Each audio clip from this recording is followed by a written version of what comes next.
start our meeting off with an invocation from Pastor Jim Harp. But Jim, before we do, Commissioner Campy is usually pretty good at this. We lost a significant member of our community last day or so, and Ed usually has some thoughts and ideas that he'd like to say.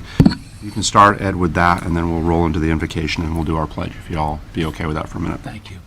Ladies and gentlemen, yesterday we lost a member of our community who has really touched so many people, and if you're on social media at all today, you'll see just how many. L.C. Campbell was a chaplain for the police, for the sheriff's office. He was the pastor at Nettles Island Church up in Hutchinson Island. He was the chaplain for a local crematorium and chapel here in Stewart. And he was the person that everyone went to when there was trouble in our community. When there was tragedy in our community, Elsie was the one that would come and comfort those that were hurting, whether it was the immediate family or just the community at large. He was a Southern gentleman. He was funny. He had a beautiful family. He was a witty, really just a clever guy. He was a photographer, a professional photographer that basically gave all of his services for free to every not-for-profit. And so many times, so many of us that are involved in the community would see him at not-for-profits and charitable events and youth events, just taking photographs and being friendly. And he would come here and do invocations. I would say he probably do 10, 15 invocations a year. Clever, thoughtful gentleman. I don't know how the community moves forward except just to honor him. And, you know, last night I wrote to his family and I said, Elsie is the one that people go to in times like this. And so now all we can hope is that he is richly deserved and rewarded in heaven, where he had always told people that were suffering that's where their loved ones were. And he's our loved one, and we know that he is in God's warm embrace this morning and forever. And now all we can do as a community is celebrate his life and legacy and to protect and help his family deal with a tragic loss way too soon for L.C. Campbell. So if we could just stand and have a moment of silence before Pastor Howard comes up. Thank you so much. Thank you, Chairman. Thank you, Commissioner. Appreciate that.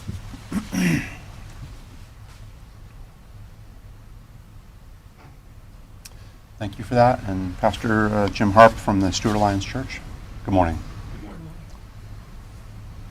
I appreciate you taking those moments for LC. I'm relatively new in the community, but I've met him and we just bonded, and we both ride Harley Davidsons, and we were looking forward to a little warmer weather where we could get out together. In response to your words, if it's okay, I just want to say that as a pastor in Stewart and following in the heels of Jim Brocious, in the footsteps of Jim Brocious for so many years, we as the faith community have to rise up. And LC, I woke up this morning thinking of the void that his absence leaves in our community. And yet we serve the same God. And I would just pray that God will fill us as pastors and faith leaders in our community to rise up and be there to comfort and to help, because that's our calling as shepherds in this community. And LC was a shepherd. He never saw a sheep that he wouldn't shepherd. And so I praise God for that. And I had already planned to pray for the family, if it was okay this morning, of LC and for this community. And it's part of my invocation. So, Father, it is in the name of our Lord Jesus Christ, whom LC Campbell served faithfully for so many years, who gave him the strength and the ability and the nurture and the care and the love and the shepherding to care for so many people. Lord, it's in that name that we come before you this morning. And Lord, we thank you that you're here. We thank you that your word tells us that before there was yet one of our days, they were numbered and put in your book of life before the foundation of the universe.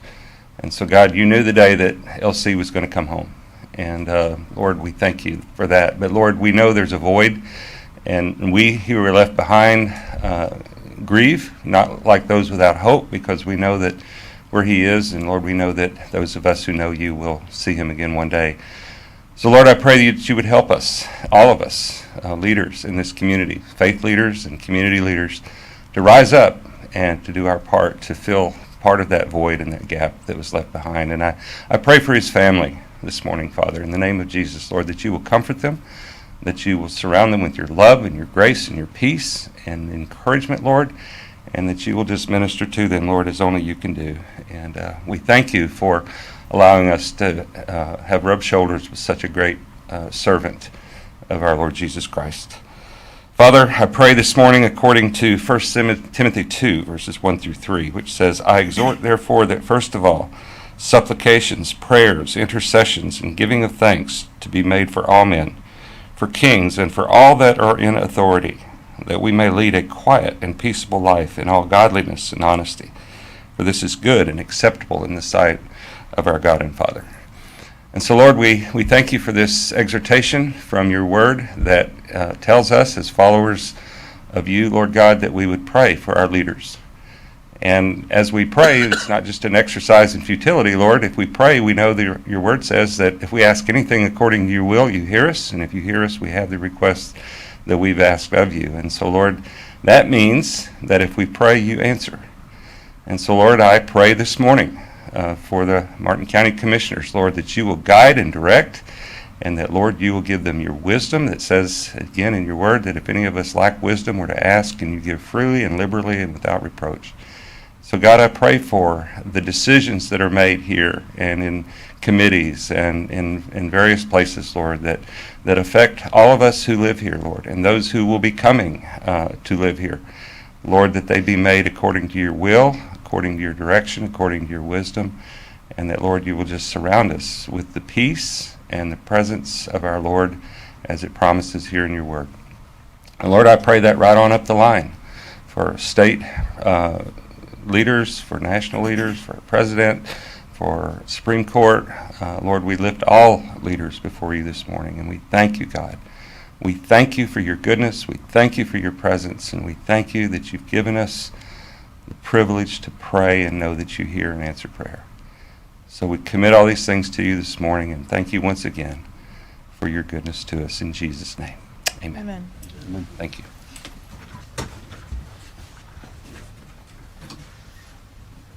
I pledge allegiance to the flag of the United States of America and to the republic for which it stands, one nation, under God, indivisible, with liberty and justice for all.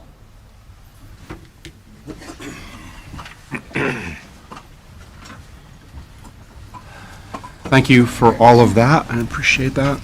Commissioner Campy, thank you again.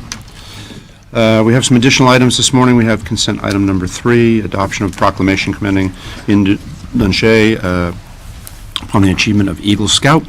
We have public quasi-judicial hearing item 3, request of FLF Holdings LLC revised major master site plan approval for the Ryle Marine Village, which we will be taking up first when we get to the public hearings, just to give staff a heads up on all that. It's hard to hear you saying. Sorry. And the last additional item is the American Rescue Plan Act Modification Department, item 3. With that, I need a motion to accept the agenda with the additional items. Mr. Chair, I'll move approval of the agenda with the additional items. Second. We have a motion, we have a second. Any further discussion on the motion? All in favor, say aye. Aye. All those opposed? Great. There are no consent polls today. We will have public comment at 9 a.m. And we will start. Well, let's do this, yeah? We'll start with public comment first, I'm sorry. First speaker, sorry, this morning that we have is Kevin Sharkey, followed by, is it Nori Plummer? Yes. That's the right name. So, Kevin, please. Good morning. Morning. First of all, I know you're going to retire, Taryn, and I want to say, in history, I don't remember a government run so well, and somebody's going to have big shoes to fill. In other words, good luck, right? Yes, yes. I'm here about House Bill 735, which was signed by the governor, and you may not even know what it is, but essentially, it's going to return Martin County to the old Wild West. There's going to be no licensure for anything in any of the trades other than electric, plumbing, and air conditioning, and a GC. Now, I've been on the licensing board for over 20 years. I can't tell you how many cases I've seen, more than I could possibly count. And I can tell you that if you let this proceed without us being aggressive in fighting this, I spoke to Gail Harold. She was willing that if the county provides her with the proper wording to get those counties that already have the laws in place to keep them, she's willing to take that to Tallahassee and try to get it changed. But this has been dragging on for months. And in the spring of 2023, no licenses will be required throughout Florida, other than air conditioning, electric, plumbing, and a GC. So, I mean, what it can do to these citizens after I see and have seen all these cases, you have no idea. You know, unless you come and sit in our meeting and hear what these people do.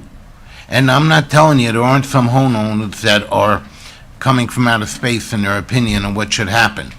But in the most part, it's people with no training and anything else. So, and one of the biggest mistakes we made as a county was when we switched over to a magistrate to handle these people. All he does is fine them. And then they take the fine and just add it to their costs. Where instead of making them come before the licensing board, where we can hopefully help to get them licensed and get them insured. I mean, do you really want hundreds of contractors running around Martin County with no license and no insurance? I mean, that's absurd. So, I want you to think about this magistrate issue. And we have no licensed investigators. We have one for the entire Martin County. Now, I know that they're trying to get a second one in the budget. But we need people out there checking these people and make sure they're licensed. Constantly, I am pulling permits for other contractors who did not finish the job and do it right. And then I come in, I work with Scott, we get the permit done, we get the place inspected so that people have a house that is done correctly. We need people out there to protect the public. All right, last thing, I know my minute's up. Cardboard. Those things that you purchased are an absolute waste of time because they can't take cardboard boxes, so you have to take your cardboard boxes and put them next to the trash. What a waste. Okay, thank Very much. you. Appreciate it. Thank you. Norrie Plummer? Anybody have questions? Yes, sir. Okay. Following Mr. Plummer is Tom Campenny. Yes, good morning to everyone. Peace and love. And I come this morning with love. Okay, I wrote several letters to the commissioners, but I'm just going to read the two last ones that I wrote. I sent one to you yesterday. There was a little bit of, but forgive me. I'm not so savvy with the electronics thing. So I read the one yesterday first and foremost. And I said, on October the 5th, 2021, I applied for a permit at the premises for 10797 Southeast Federal Highway, Hope Sound, to operate my food truck, Norrie Plummer Jerk Grill and Restaurant. I was denied the permit for the following reasons. Okay.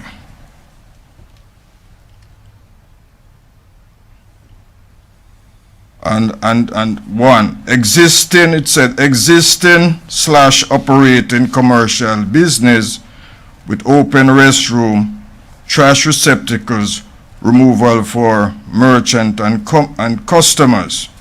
And two, at least 2 surplus parking space for customers and merchant. I was told to fulfill all these requirements. There must be a existing business, 2 restroom, trash receptacles, and 2 parking space. While I am in agreement with the latter, I cannot see the relevance of existing business because I meet all the requirements of a legitimate business. Secondly, I was told the parking lot have to be paved, which was not on the permit. To pave them, I have to have a permit, and to get a permit, I have to do a site plan of the entire land. That can be as basically cost of the land. What this is saying, if this was my property, I could not operate my food truck there. This is further saying, if anyone has a parcel of commercial land and they have a viable business idea, could not venture, 30 more seconds. okay, could not venture on their own land unless they could find funds to do an expensive site plan and also a building plan. Commissioners, if this was the original policy, can I be given an No. extra minute? Mr. Plummer, what we'll do is we'll ask staff, we have your number, we have your phone number, and we'll have staff follow up with you to clarify all the various issues that you're going through. Okay, thank you very much, sir. All right? Thank you so much. Taryn, can you get a? Okay, great. Good morning, Mr. Campenny. Good morning. And next speaker is Sadia Saffredidis. Yes, good morning, Mr. Chair, Commissioners. I'm here as the Vice Chair of the PRAB to ask you to vote yes on Wojciech Park when it comes before you later today. I just want to tell you that your staff and Mr. Stokas have come up with an ingenious way to pay for it because of where it is located. It could use ARPA funds, and instead of waiting 5 years to have a park done, which is what it usually takes, this will be done all in 2022 using ARPA funds. So I just urge you to please vote yes to use those funds for this park, because that's what they were intended for. Thank you. Thank you, Mr. Campenny. Sadia? Followed by Jennifer Ahern. Oh, and Jennifer, did you want to speak on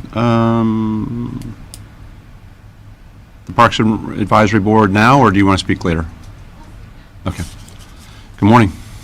Good morning, and Happy New Year, since I didn't see you guys. I came this morning because to support Arroyo Village Marina. I think it's a great opportunity for us as a CRA, and to show the community that we are working hard and bringing a lot of good to the community, and it's going to be really nice.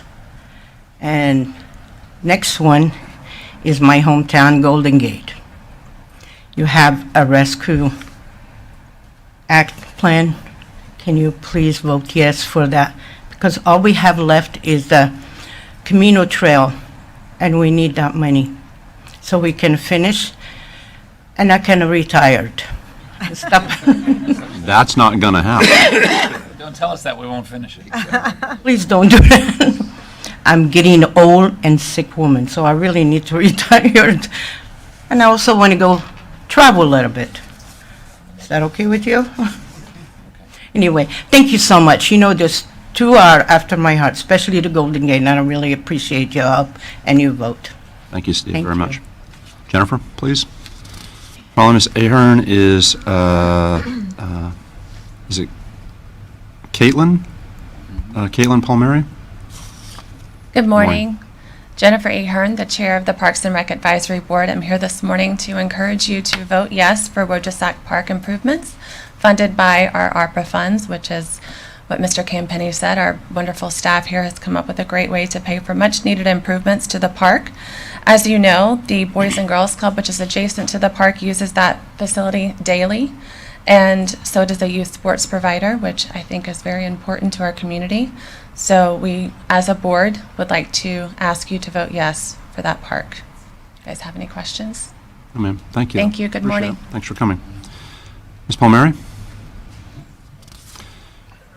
Followed by Thomas Fife. Good morning. Morning. I've been renting a house in Golden Gate with my 10-year-old son Thomas for the past 3 years. And we are here to talk about ARPA funds for Camino project. So many of our neighbors walk or bike to work, and they shop and go to the school bus stop by foot or by bike, because in our neighborhood, fewer people own cars than in other parts. And it can be really treacherous driving around. The pandemic has had a major impact on all of our lives in many ways. I'm a garden coordinator for Boys and Girls Clubs of Martin County, and I see every day what the access to open green space can do for young people's mental health and emotional well-being. And when we talk about safety and crime prevention, to me, we're talking about healthy neighborhoods and healthy residents. I think this project is a very worthy investment of funds meant to offset negative impacts of the pandemic, like mental and emotional stress of isolation and social distancing and anxiety we've all been facing since the start of the pandemic. And that's, of course, to say nothing of the actual work and jobs and money in the bank the project generates for workers. So we're here to express our support for funding the project with ARPA funds, and I'm giving my perspective as a local resident of all the potential benefits the project can bring to our area. Thank you for your time. And this is your son, correct? Perfect. Are you the Mustang fan? Yes. I heard a rumor. So what's your favorite year? My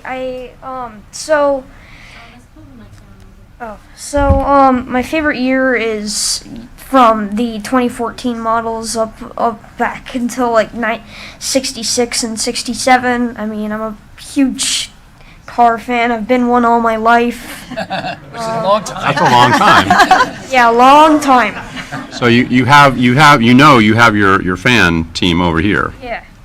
I saw his GT500 in the parking lot this morning.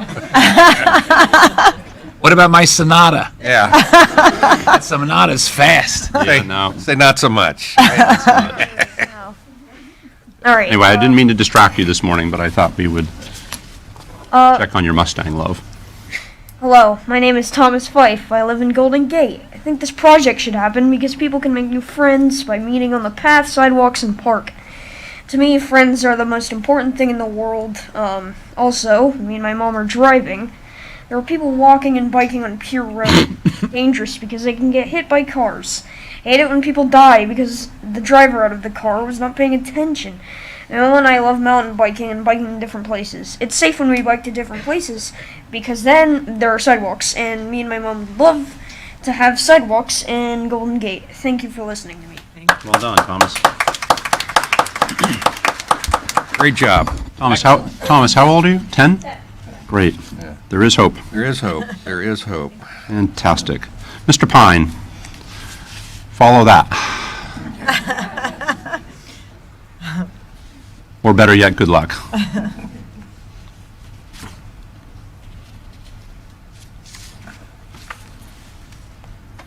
Good morning, Commissioners. My name is Tom Pine. I live in the Jensen Beach area. At the December 7th, 2021 meeting, two commissioners spoke of the problems and needs of our homeless population here in Martin County. The county does have a public-private partnership for homeless mothers in Martin County, but nothing for homeless fathers. Some homelessness is caused by drug addiction, so you have to address different causes of the homelessness population. Another example, to the other extreme, is children in foster care. Once they turn 18, they're no longer eligible for foster care housing, so they are also at the risk of becoming homeless. So it's disturbing to me, once again, to see Martin County talk about using CARE Act money for everything else except helping people in need. In the past few months, the county has talked about using CARE Act money for long-awaited classroom at the airport or for the county's physical fitness program. And now today, the county is scheduled to talk about a CARES Act money for work on some of our parks that isn't even in the 5-year work plan. Compassion seems to be no longer a word used by our local government. Our leaders don't personally know anybody going to bed hungry at night or parents struggling to pay rent, as rents have locally skyrocketed. At a past commission meeting, when raising taxes was on the agenda before any virus was around, many Martin Many Martin County residents spoke about the hardships the increase would be. Spend the CARES Act money where it was intended to be spent, helping our residents now. Thank you for your time. Have a great day. Thank you, Mr. Pine. Have a good day. Rebecca Hartman, followed by Carol Fitzpatrick.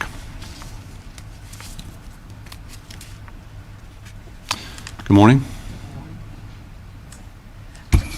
Good morning. My name is Rebecca Hartman, and I am a 30-year resident of the Golden Gate community, as well as a 43-year member of the Martin County District. I'm a retired Martin County school educator, 32 years, and my emphasis has always been on the welfare and safety of children. I come to you today to ask you to please and to thank you for considering the allocation of the American Rescue Plan monies. I think it was $800,000. We have a project called the Camino Trail to kind of complete the heart of the Golden Gate community. I know Mrs. Hetherington, she has been in the community of Golden Gate often. I see her at our advisory committee meetings, and I thank her for her passion and interest in our area. But I want to encourage you to know that at the heart of this project is not just a park, but it's a way of life for the people of Golden Gate. The Cassidy Center is used heavily, it's used daily, and there's been some great improvements to that area, and this Camino Trail is going to be the piece that will furnish lighting and safety and ways of safe travel throughout this Golden Gate area. I know we're kind of plain folk over in the Golden Gate area, and we speak plainly. And one of the people said, you know, you can put paint on a pig, but it's still a pig. And so I know that some of the reservations may be, why are we just enhancing? But if you live in the Golden Gate community, you can see it's very vibrant, it's very young. The people are emerging, they're working hard, and I would love to make Golden Gate a more safer, healthy community. Thank you for your interest. Thank you very much. Thank you very much for that. Ms. Fitzpatrick, followed by Linda Schoen. Is that correct?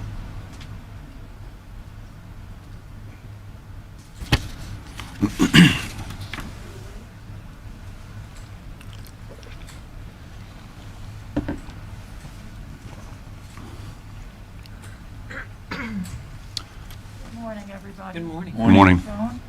I have owned property in Rio for 30 years, and I want to say how much we need this Rio Marina Village. It'll make a huge difference to our environment and to the people. Thank you very much. Thank you so much. That's right. And you were Ms. Schoen, is that correct? Okay. Carol Fitzpatrick, are you still here? Can you?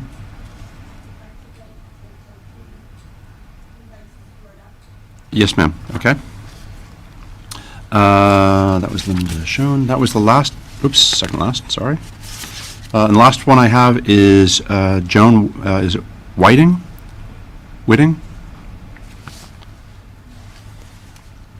Anybody else like to address the commission this morning in public? If you could see the bailiff and fill out one of these slips of paper, that would be great. And if not, we will get on with the rest of the agenda. Good morning. Good morning. My name is Joan Whitting. I live in Rio, and I'm here to support the Marine Village project in Rio. We've been working on it for many years. Thank you. Thank you very much. Again, anybody else wish to address this at public at this time? Seeing, I'm sure Julie will. Julie, do you want to speak at the public hearing? Thank you. Okay, next on the agenda is the presentation proclamation previously approved. It is the awareness, designating February 2022 as 211 Awareness Month. Good morning, Commissioners. 211 Helpline is entering its 6th decade of quality, caring service to the community, and over this span of time, 211 has responded to over 3 million requests for help. 211 Helpline is a central access point, a place people in crisis and in need of assistance can turn to for guidance and support. In recognition of February as 211 Awareness Month, the board urges all residents to be aware that this valuable resource is available any time of the day or night. And here to accept, we have Scott LaValle with the My Florida Veterans Program Resources. He's a resources specialist, sorry. Good morning. My name is Scott LaValle, and I'm 211 Palm Beach Treasure Coast. Here to represent you. I want to thank you, commissioners, for your support of our proclamation. With greater awareness, we can help even more people in this community. Last year, the staff at 211 responded to over 100,000 requests for help. Martin County residents made up over 4,500 of those. Mental health and substance abuse disorders was the highest need expressed, with over 2,800 Martin County residents requesting help, which also included 91 people who were concerned about or in suicidal crisis. Affordable housing is the second highest need expressed, and extreme stress over housing has also been an underlying contributor to a number of our crisis calls. There are over 1,000 Martin County residents who struggled with housing last year. Other needs that followed include health concerns, legal assistance, utility help, and food insecurity. Another population we serve are veterans, which is the program I specifically represent. Our My Florida Vet programs provide peer-to-peer support and crisis intervention, not only for veterans, but also for their families. Last year, my program assisted over 500 veterans. Sometimes their need involved a family caregiver. We know how isolated and lonely caregivers can be. 211's newest program is our Caregiver Support Project, which provides support and resources to caregivers that are 18 years of age or older, caring for another adult family member. These caregivers can also receive a daily Sunshine Call. Our Sunshine program has expanded to not only call and check in on the well-being of elders and those housebound or disabled, but also to provide the supportive call to family caregivers.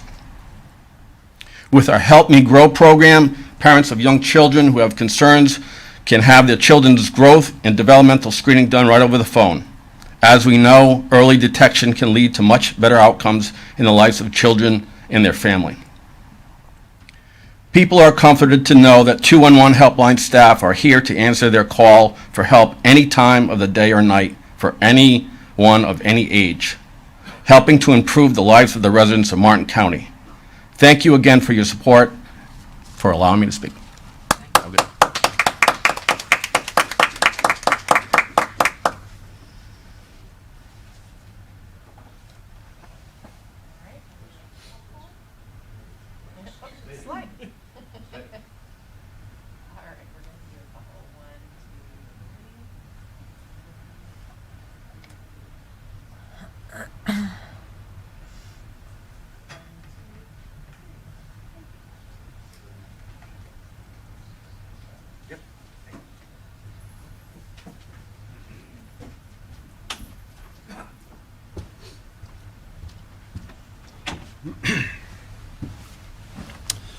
Okay, Commissioner Jenkins, good morning. Do you have anything for us this morning? I do.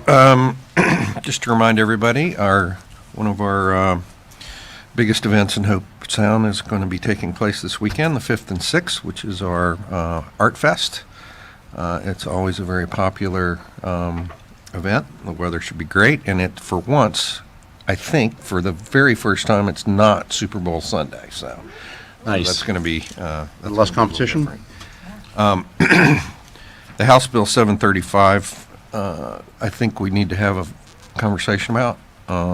That guts our irrigation ordinance that we just passed and makes it kind of, so we, spent a year working on that, and without having licensure involved with that ordinance, it becomes a waste. So with that, I would like to talk about that and how we're going to provide Gail Harrell with whatever she needs to try to counter that.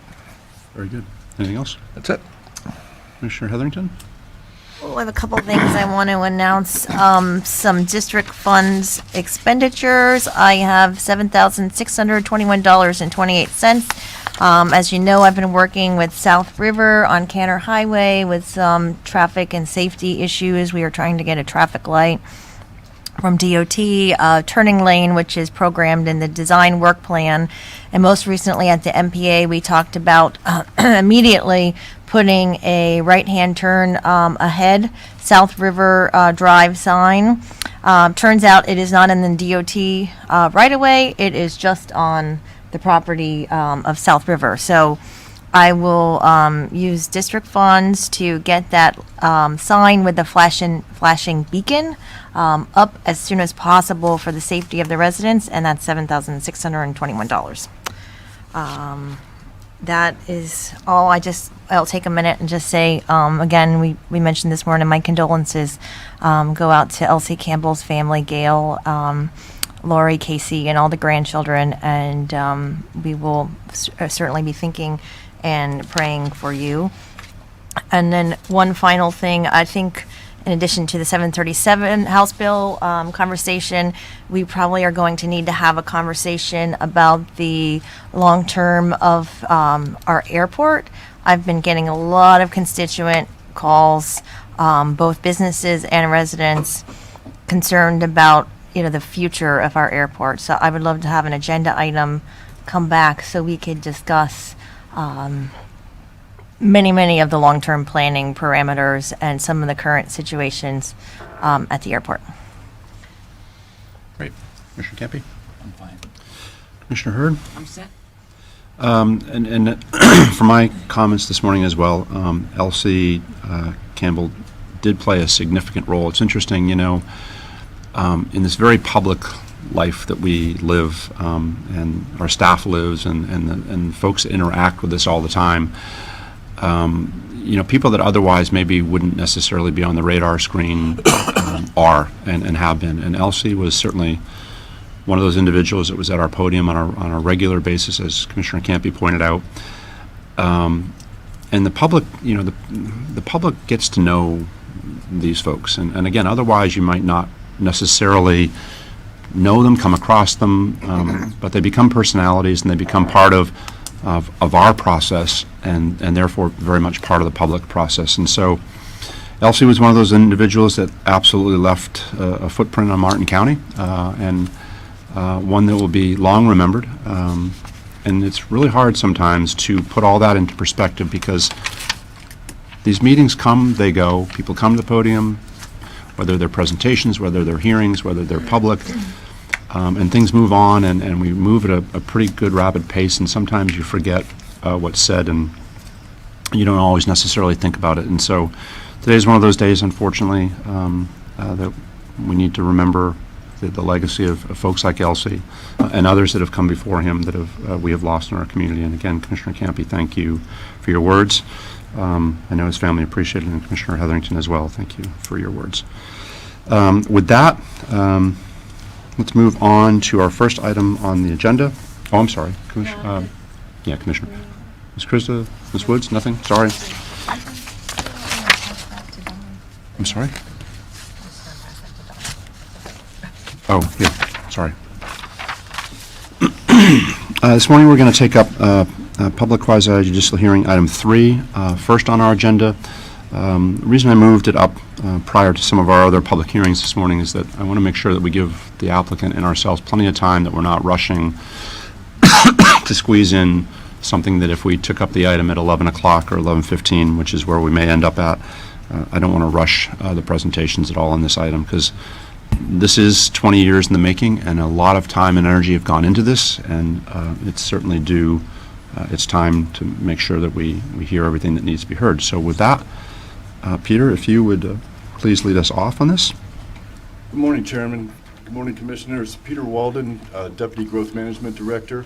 I'd like to start by submitting the agenda item and a copy of my work history as Exhibit 1. Great. This is a quasi-judicial hearing, any ex parte communications? Commissioner Jenkins. If I have any, they've been filed. Commissioner Heatherington. If any, they've been filed. Commissioner Campy.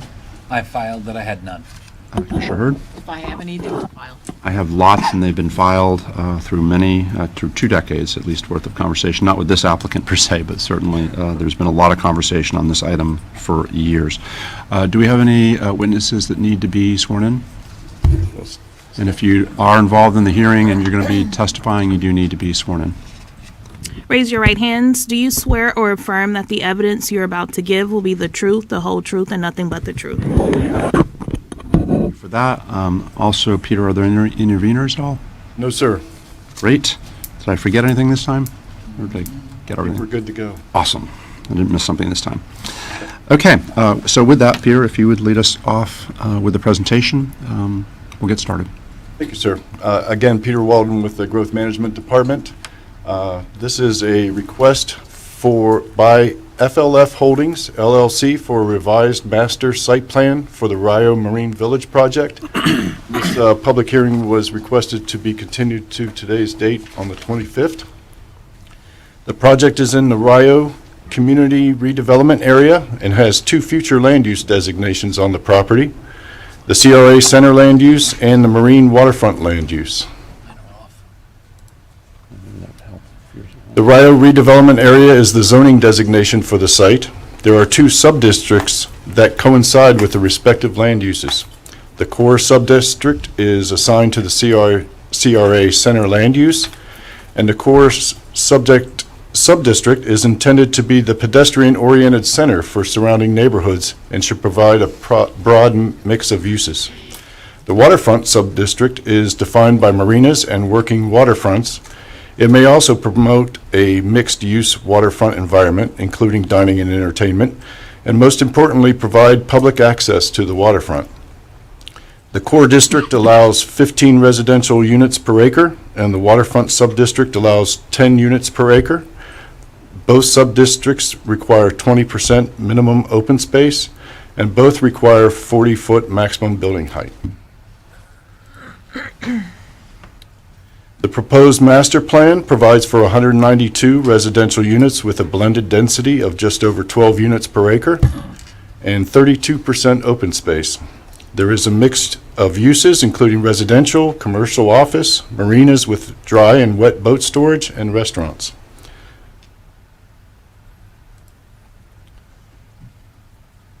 This was the existing approved plan for Rio Town Center. It too had a mix of uses. It had a higher density of 15 units per acre and less open space at 24%. This is the CRA regulating plan for Rio. As you can see, the core and waterfront subdistricts combine here to create an area for a community center. The project will provide for a community destination and will create the only public access to the riverfront in the entire Rio CRA.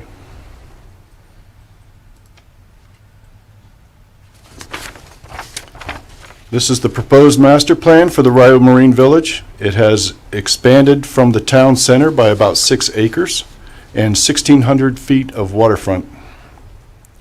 Dixie Highway will be reconfigured to provide 2 roundabouts that will provide easy access to the site. There are large areas of open space on the riverfront, and the site is designed to provide pedestrian access throughout. The waterfront will have restored marina basins, some residential, several restaurants and commercial activity, and a natural shoreline area that will provide public access to the river. This application was presented to the local planning agency on January 6th of this year, the Rio Neighborhood Advisory Committee on January 20th, the Community Redevelopment Agency on January 24th, and all of the committees and agencies recommended approval of the application.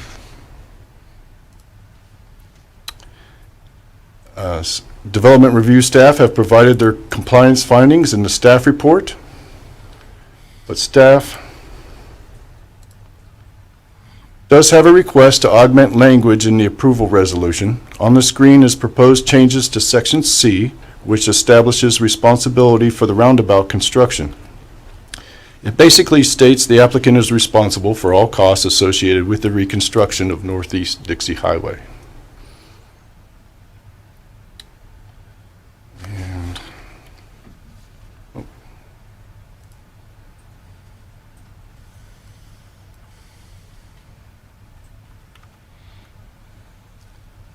So, as stated, staff has found the application in compliance with applicable regulations and code. Therefore, staff recommends that the board receive and file the agenda item and its attachments, including the staff report, as Exhibit 1, and move that the board approve the revised major master site plan for Rio Marine Village and adopt the resolution of approval with the augmented language as proposed. And that concludes my presentation. Be glad to answer any questions. Well, thank you very much. Commissioners, any questions for staff? If not, the applicant? Ms. Campbell, good morning. Good morning, Mr. Chair, Commissioners. Marcella Camblor with Marcella Camblor and Associates for the record, here representing the applicant. With me here today are my colleagues from Cutler Hearing and the engineers for the project too. Can we just turn in the notice of mailing and notice? So as you've heard from your staff, this project has been, can you just set it so it starts? Oh, Many years in the making. And I am thrilled to be here representing this applicant. You will hear from the applicant in just a little bit, Mr. Charles Modica, a 30-plus year resident of Martin County. His children, were educated here, have businesses here in the community, and from his partner, Josh Simon. I think it's important that you hear from them about the project just to see how committed to the project and to the community they are, and to really become a part of the community's vision. Your staff described the site. Yes, this is a master plan amendment because there was a master plan approved here before, but it's very different than the plan that was approved here before. This project has taken, over 2 years. We started pre-pandemic, and in the process, we had extensive community outreach. The project went back and forth. We worked really well with staff. I think the time, I'm sure the applicant would have liked this to go a little faster, but just has made the project better. As a result, I can tell you that what you're going to see today is the project that has the most extensive access, public access to the waterfront in unincorporated Martin County. And it's not just the most extensive, it's the most active one as well. For Rio, it went from no public access to the waterfront to to the county's greatest, I think, after this project. I have to say that I'm excited because, as you know, I've been involved in this since the early years, the first red in the early 2000s, and then the overlay zoning in the mid-2000s and the code, and we got caught in another code revision, and they've patiently worked through this, and you'll see a project that absolutely responds to the community's vision. One of the things that has me very excited about this is the applicant really has made a huge effort to make this a unique place for Martin County. The architects that have worked in the project, Charlene Brock, I admire greatly. They are the architects that have made some of the most beautiful buildings in Rosemary Beach and watercolor and seaside, which is very appropriate for the type of community that we have here. So, like I said, I'm going to be here to answer a number of questions. I was going to go over the zoning, but your staff has already done that. So with that, I'm going to let Mr. Modica first just give a brief statement, and then Mr. Josh Simon talk about the project, and I'll be around to answer questions. Mr. Modica, good morning. Thank Welcome you. back. Good morning. It's a pleasure to be here, and I'm very proud of this project. I'll probably use that word a couple of more times in the next just 2 or 3 minutes, but I wanted to thank the county, really, and the staff for involving us in what I believe will be a project that we can all be proud of. Proud of because the town of Rio needed to have this kind of development. When I first purchased the property, I thought of more of a gated community that would probably yield the most dollars per dollar invested, but I was convinced that by making this the focal point of a neighborhood, of a town, it would be good for everyone, and the local residents that are there now will benefit by that fact. So I'm very proud of that. I think that my ownership of other lands in the county are somewhat different. I did develop Bridgetown down on Bridge Road, 58 townhouses a number of years ago. Down in Palm Beach County, as you know, I'm the largest landowner on the inlet down there, and I can tell you that the trials and tribulations of getting that built out, even though I had Joe Namath at my side, my partner there, were many. Here they were very few. I spoke very early on with Doug Smith, who essentially wanted to see something like this done with the property and was looking for the right candidate. And by being a resident of Martin County, I think we hit it off right away, because the other developers that have been in and out didn't really have their home and heart here. So I was really moved by the fact that a county commissioner would take an interest, would steer us the right way. We needed some steering early on. But now we have a project that really will benefit an entire community, an entire town of Rio, a village of Rio. And this Marina Village will help pump up the property values of everyone that lives there. Those who live there can appreciate that. And I had the good fortune at one of the last meetings of meeting people from the Rio Civic Club. And Julie was the main person there that gave me a brochure, their newsletter of what they've been doing. And she mentioned that for 20 years they've been trying to get this kind of development there. So I'm just so proud, I'll use that word one last time, to be the developer that can pull this one off. I wish we had done it a year sooner, and no blame on the county or the staff. It was just bad timing, because I've been told by Josh, who you hear from, that our development costs went up by about 28% right now with the economy and the inflation. But there's a lot of reasons you can use to stop something, but we're not going to. We're going to go ahead with this and be proud of it at the end of the day. I hope to be there with all of you at a ribbon cutting pretty soon, hopefully. Thank you. Thank you, Mr. Modica.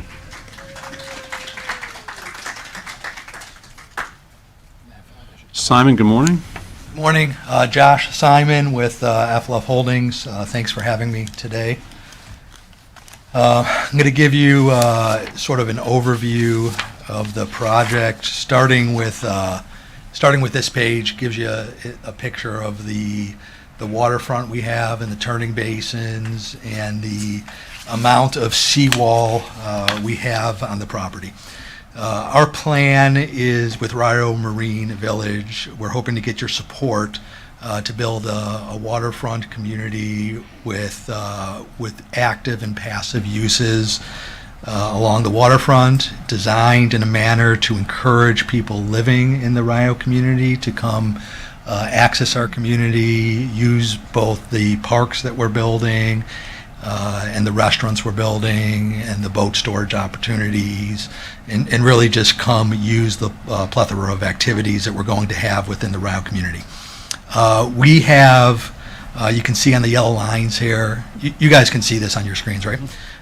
We have 3,216 lineal feet of seawalls and 2 turning basins, all of which are in disrepair. We are going to replace all of those. The cost of doing that last year was $4 to $4.5 million. We haven't gotten a new price for that yet, but like Charlie mentioned, and everybody's aware of, inflation is real. I don't quite believe the 7% headline number, because we're seeing dramatically higher cost increases, as I'm guessing you guys are too, running the county budget. We also plan on, in addition to replacing the seawalls, replacing all of the boat docks within the marinas, which have all been permitted through all the government agencies. I think we're waiting on one permit for the West Basin, but all the seawalls have already been permitted, and designs are done and ready for construction. Let's see. Now I'm going to start off with entering the eastern portion of our community. This just gives you a sense of arrival into the community. We have, I'm going to get into it in a little bit, but we have giant 8-foot sidewalks, entry plazas, really nice lighting, all designed to encourage the neighborhood to come enter the community. Now getting in, I'm going to walk you through the master plan. We spent a considerable amount of time. 2 years is definitely a little bit underestimated in the amount of time we spent on this, working with staff, working with various people from the community. We've been through, I don't know how many iterations of this plan, and we're hoping that this plan is something that you can support and be proud of. The central focus of the plan is to bring the waterfront into the Rio community. As you enter the community on the east side of the community, Dixie is about 8 to 10 feet higher than the southern portion of our property. We designed our entry drive there, Riverfront Drive, to terminate into the turning basin, which allows you to see the river. So the first thing you're going to see as you enter the community on bicycle or walking or driving is the waterfront. Then along the western portion of our neighborhood, and you guys can see my mouse when I'm moving around? Okay. We designed a dry retention basin along Dixie to line up with our west basin and the river.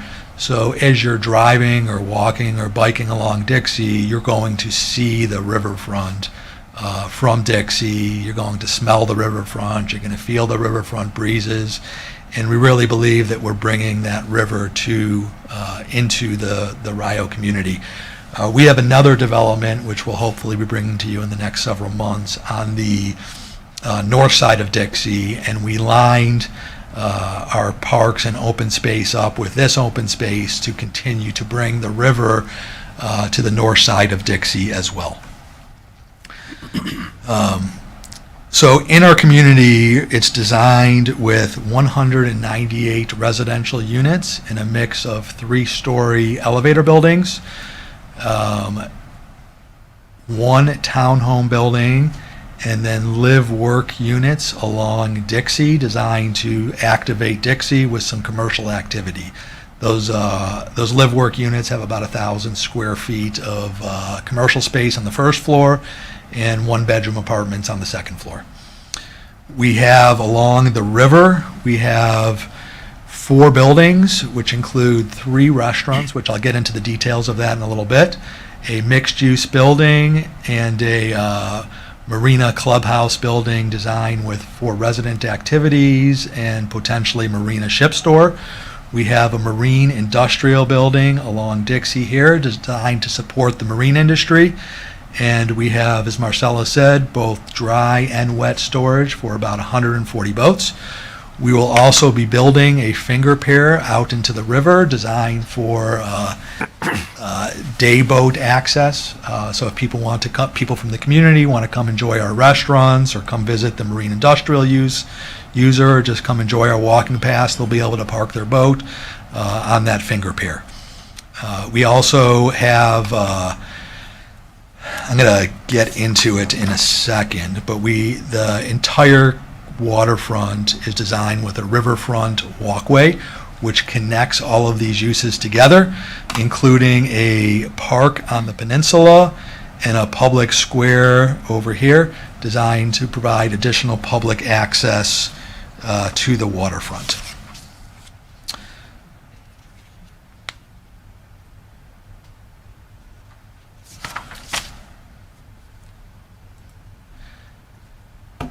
This detail, the red line on here details the riverfront walkway, which encompasses the entirety of our riverfront, along with the boat basins. The yellow line in the northern portion, or I'm sorry, the eastern portion of our property, is the 8-foot walkways that access our property from Dixie. Together, we have 3,200 lineal feet, so over a half mile of public walkways, and the riverfront pathway by itself is 2,400 lineal feet. You can also, I'm going to get into it at the end of the presentation, but you can see here we also designed the master plan to incorporate with the existing street infrastructure to create that sort of grid pattern, which was, part of the original design for the Rio community, but hasn't, it hasn't been connected for a long time. I don't know how long that is, but, it hasn't been connected for a long time, so we are reconnecting that. This again points out the entry to our community, the 8-foot wide walkways, and we have on both sides of the street, we have these public plazas with entry features. We have the authentic Florida vernacular architecture. Everything on our plan is designed to encourage the community to come into our community. As Charlie said, our sort of first iterations were, a waterfront gated community, but we abandoned that rather quickly. The second, third iterations of our plan weren't quite as didn't have the water quite as integrated into the plan as this does. But this being our, 12th or 15th iteration, we believe really incorporates the waterfront into the entire Rio community. I'm now going to zoom in to the waterfront portion of our property. You can see the riverfront pathway over here, and it continues to the north along the basin. But along here, the riverfront pathway connects our two basins together, connects the park on the peninsula, connects our public square, and connects all of the commercial businesses on the waterfront. On the waterfront, we have, as I mentioned before, and I'm going to zoom in and show you some nice renderings. We have 3 restaurants. 1 restaurant's in a 2-story building, 2 restaurants are in a combined building, and then we have a mixed-use building over here. There's a small amount of existing mangroves along the river, which we plan to preserve and then enhance with a living shoreline. We will have storage, both wet and dry, for about 130 people to keep their boats, in addition to the finger pier, which I spoke about earlier, that provides some docking for the public to access the community. This shows the continuation of the riverfront pathway to our marine industrial building, which will allow for people that are, visiting restaurants to come explore the services that, our marine industrial users provide in the building. We have adjacent to the marine industrial building, we have a dry retention area, which can have a multi-use, can be also used for users of the building to have sort of outdoor events, to advertise the goods that they sell and the services that they provide. This also gives you a better zoom-in focus of how we create the sight lines to the river from Dixie. The next picture here is an elevation of the marine industrial building. You can see the tall, it's an industrial building, but designed with a little bit of an artistic flair to encourage pedestrians to come inside and visit the users and see what type of products they have to offer. There's a close-up of the building. The seating outside is not designed because it's a restaurant or selling any food. It's just there to encourage people to linger. This picture here isn't because we plan on having any sort of nighttime activities or bands. It's just to show you how the slope of the dry retention area can work in concert with utilizing the area for some outdoor events to allow our merchants to advertise their products.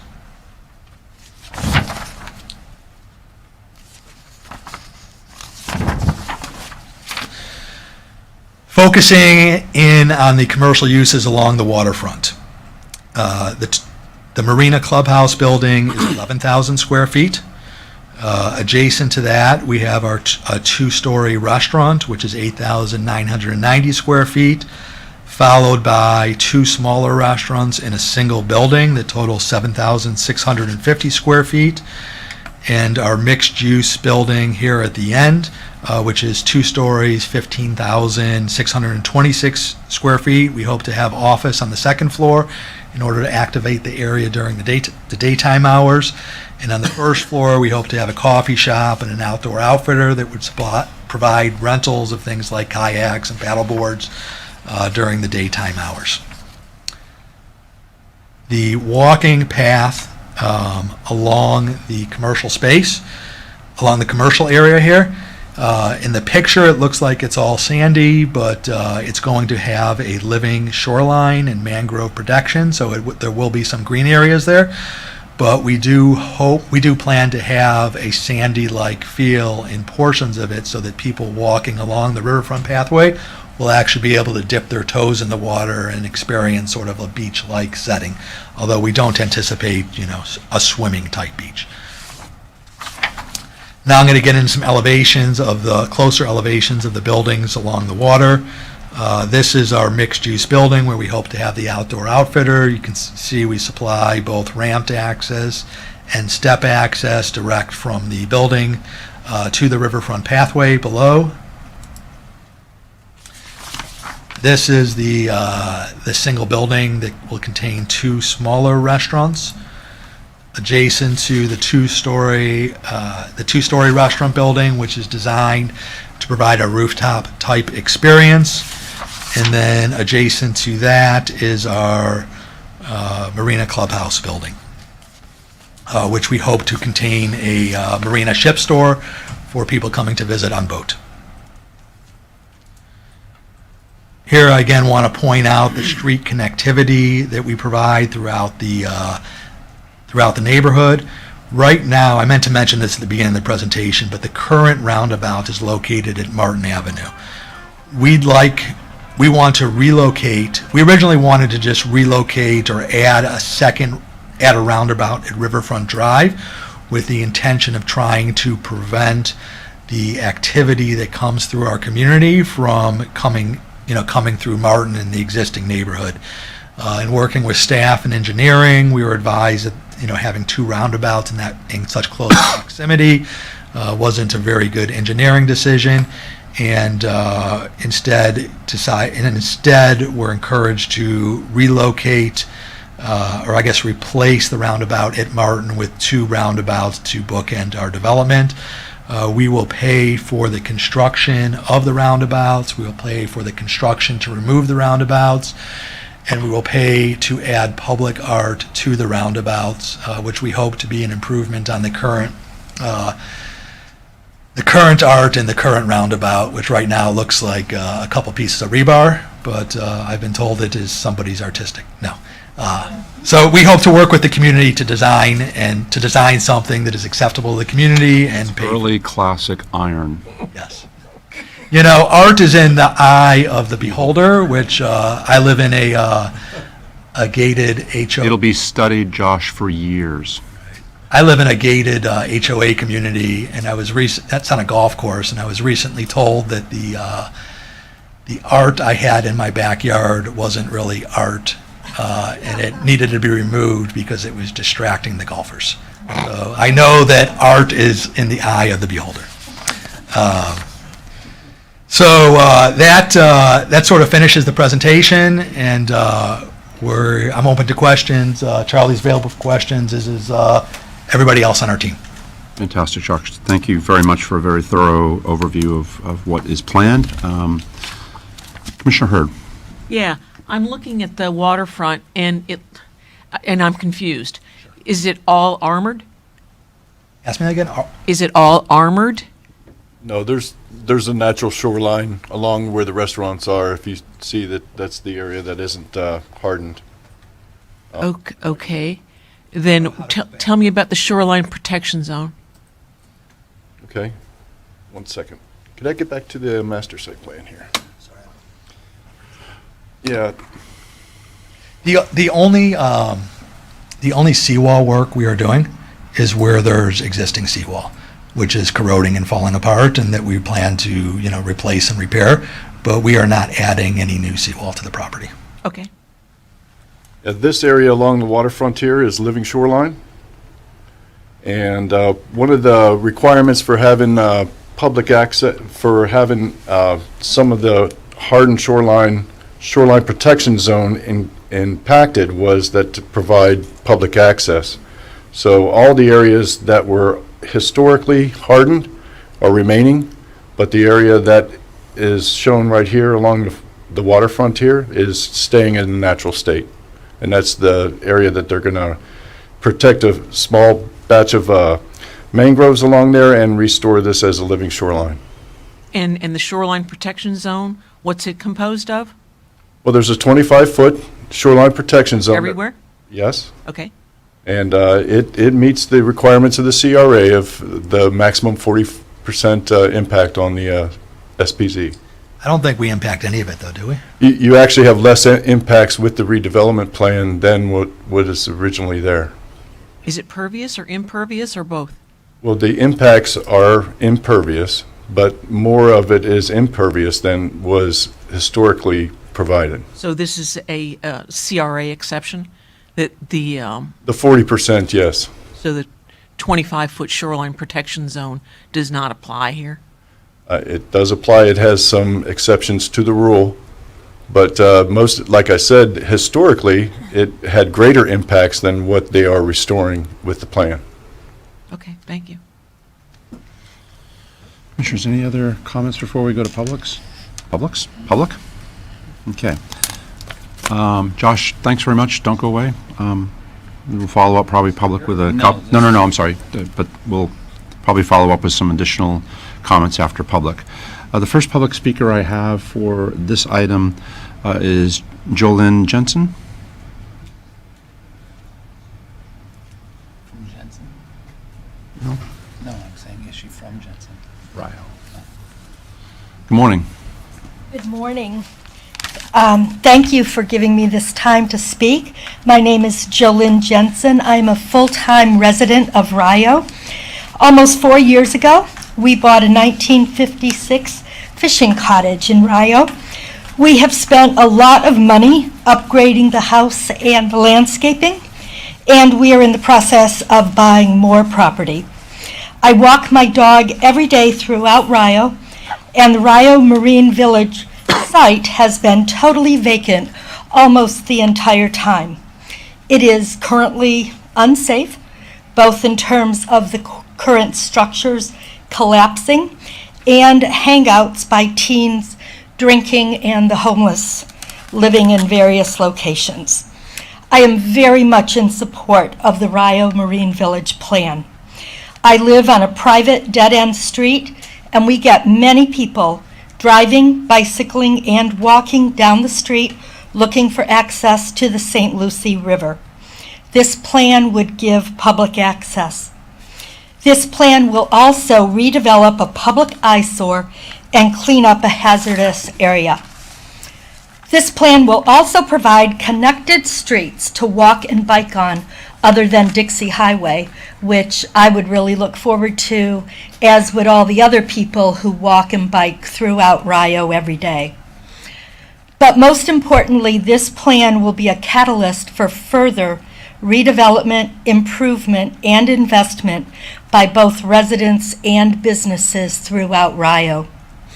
I'd like to thank the developers and the Martin County Growth Development staff for being so responsive to the Rio neighborhood needs and encourage the commissioners to approve this plan.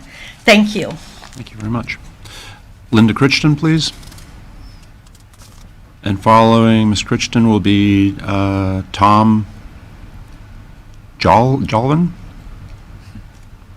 Apologize if I messed that up. Good morning. Good morning. Representing Port Jefferson, New York. Good for you. Yes, Linda Creighton. I retired from Long Island, New York, to live in a rinky-dink little town of Rio. I was very concerned when I heard all the property was being sold, until I found out it was Charlie. Charlie is well known with his family in Long Island for building up small towns and making them very, very nice. I have a lot of faith, and I hope this goes through, because we do need this in our rinky-dink little town to make it a little bit more populated. Thank you very much. Thank you very much. Is it Tom Dolvin? I'm sorry. And Julie Priest will be following. Good morning. My name is Tom Dolvin. I'm a property owner in Rio, and I'm here to support the Rio Marina Village. Thank you. Thank you, sir, very much. Ms. Priest, good morning. Followed by Mike Redling, sorry.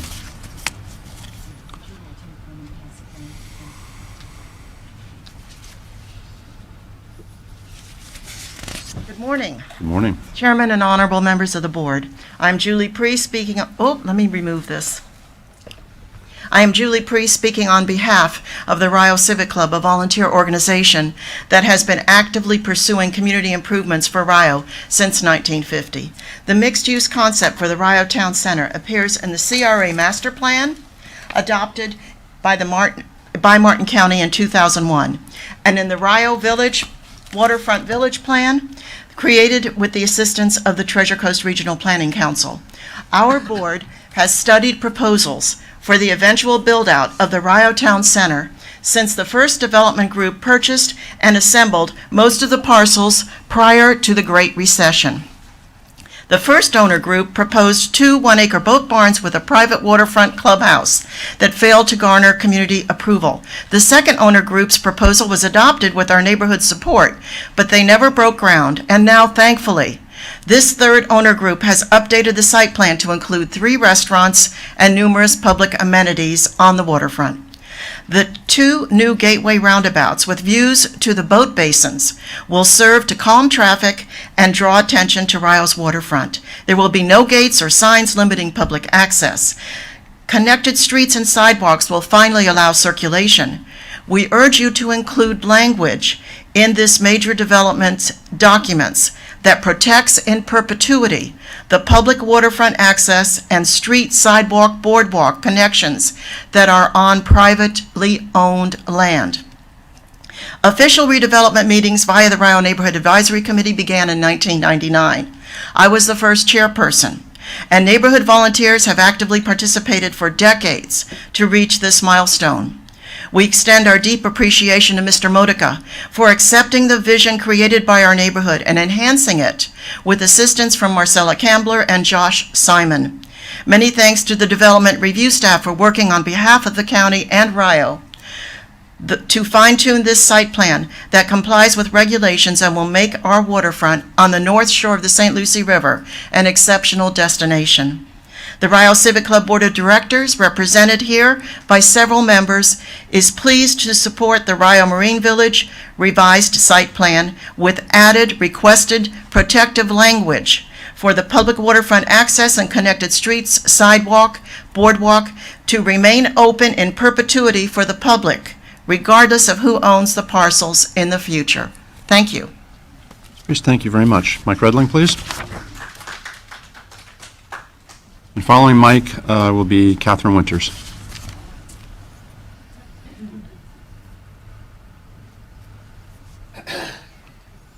Good morning. Good morning. Hello, Mike. Mike Redling. I'm here today on behalf of the Rio NAC.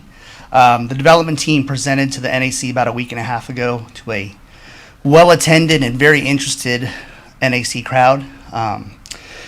Everybody was excited to hear about the accessibility, the walkability. I think Rio has been looking for the waterfront to kind of be, to use their words, activated for many years at this point.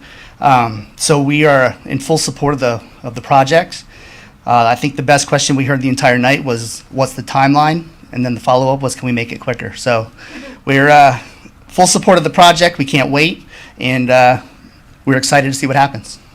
Thank you very much. Appreciate it. Ms. Winters? And that's the last public speaker from, although Carol Fitzpatrick, did you want to speak on this? Was this the one you wanted to speak on? Three Lakes, I'm sorry. Thank you. Oh, Good morning, Chair and board members. Thanks so much for reviewing this wonderful project. And as Chair of the Martin County's Community Redevelopment Agency and as a property owner in one of our wonderful CRA areas, I wholeheartedly support this Rio Marine Village plan moving forward. A lot of thought and care has been put into this project.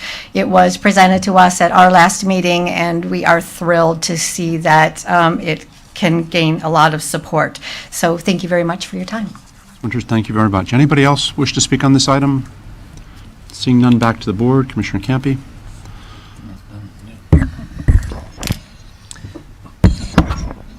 Thank you, Mr. Chairman. First off, I want to compliment and congratulate the folks that have been working on this for quite a while.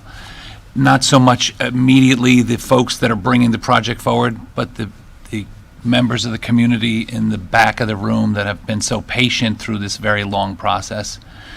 You know, when Sadia talks about Golden Gate, she's sort of the mother of Golden Gate. Julie Priest is the mother of Rio, and has been here before us so many times to champion her community, not just for her own benefit, but for the benefit of the community. And Commissioner Smith, I know that we kid about, you know, really strongly representing our districts and the pride that we have for the areas that we specifically represent, although we obviously represent the entire county.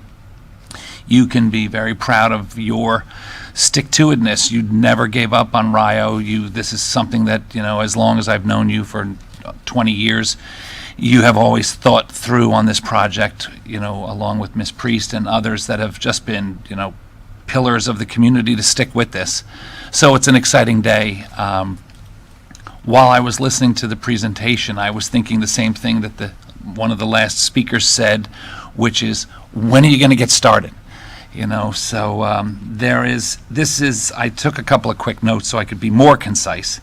This is exactly how a large-scale project should come forward. It should come forward with the public in mind, and I wrote down that first it had public input, then it had public support, then it has public access, and then it also has a public benefit. And it's not just for the immediate residents of the Rio and the surrounding neighborhoods, but for everyone in Martin County, first off, and then everyone that would come to visit. I have had the opportunity to visit Alice Beach and Seaside and Rosemary Beach up in the Panhandle, beautiful communities that are very, very well known throughout the United States of America, and I think you are literally on track to have and create another one of those just marquee communities. And Rio deserves it. You know, Rio residents have sort of pushed through a lot of, you know, we heard rinky-dink from my fellow Long Islander.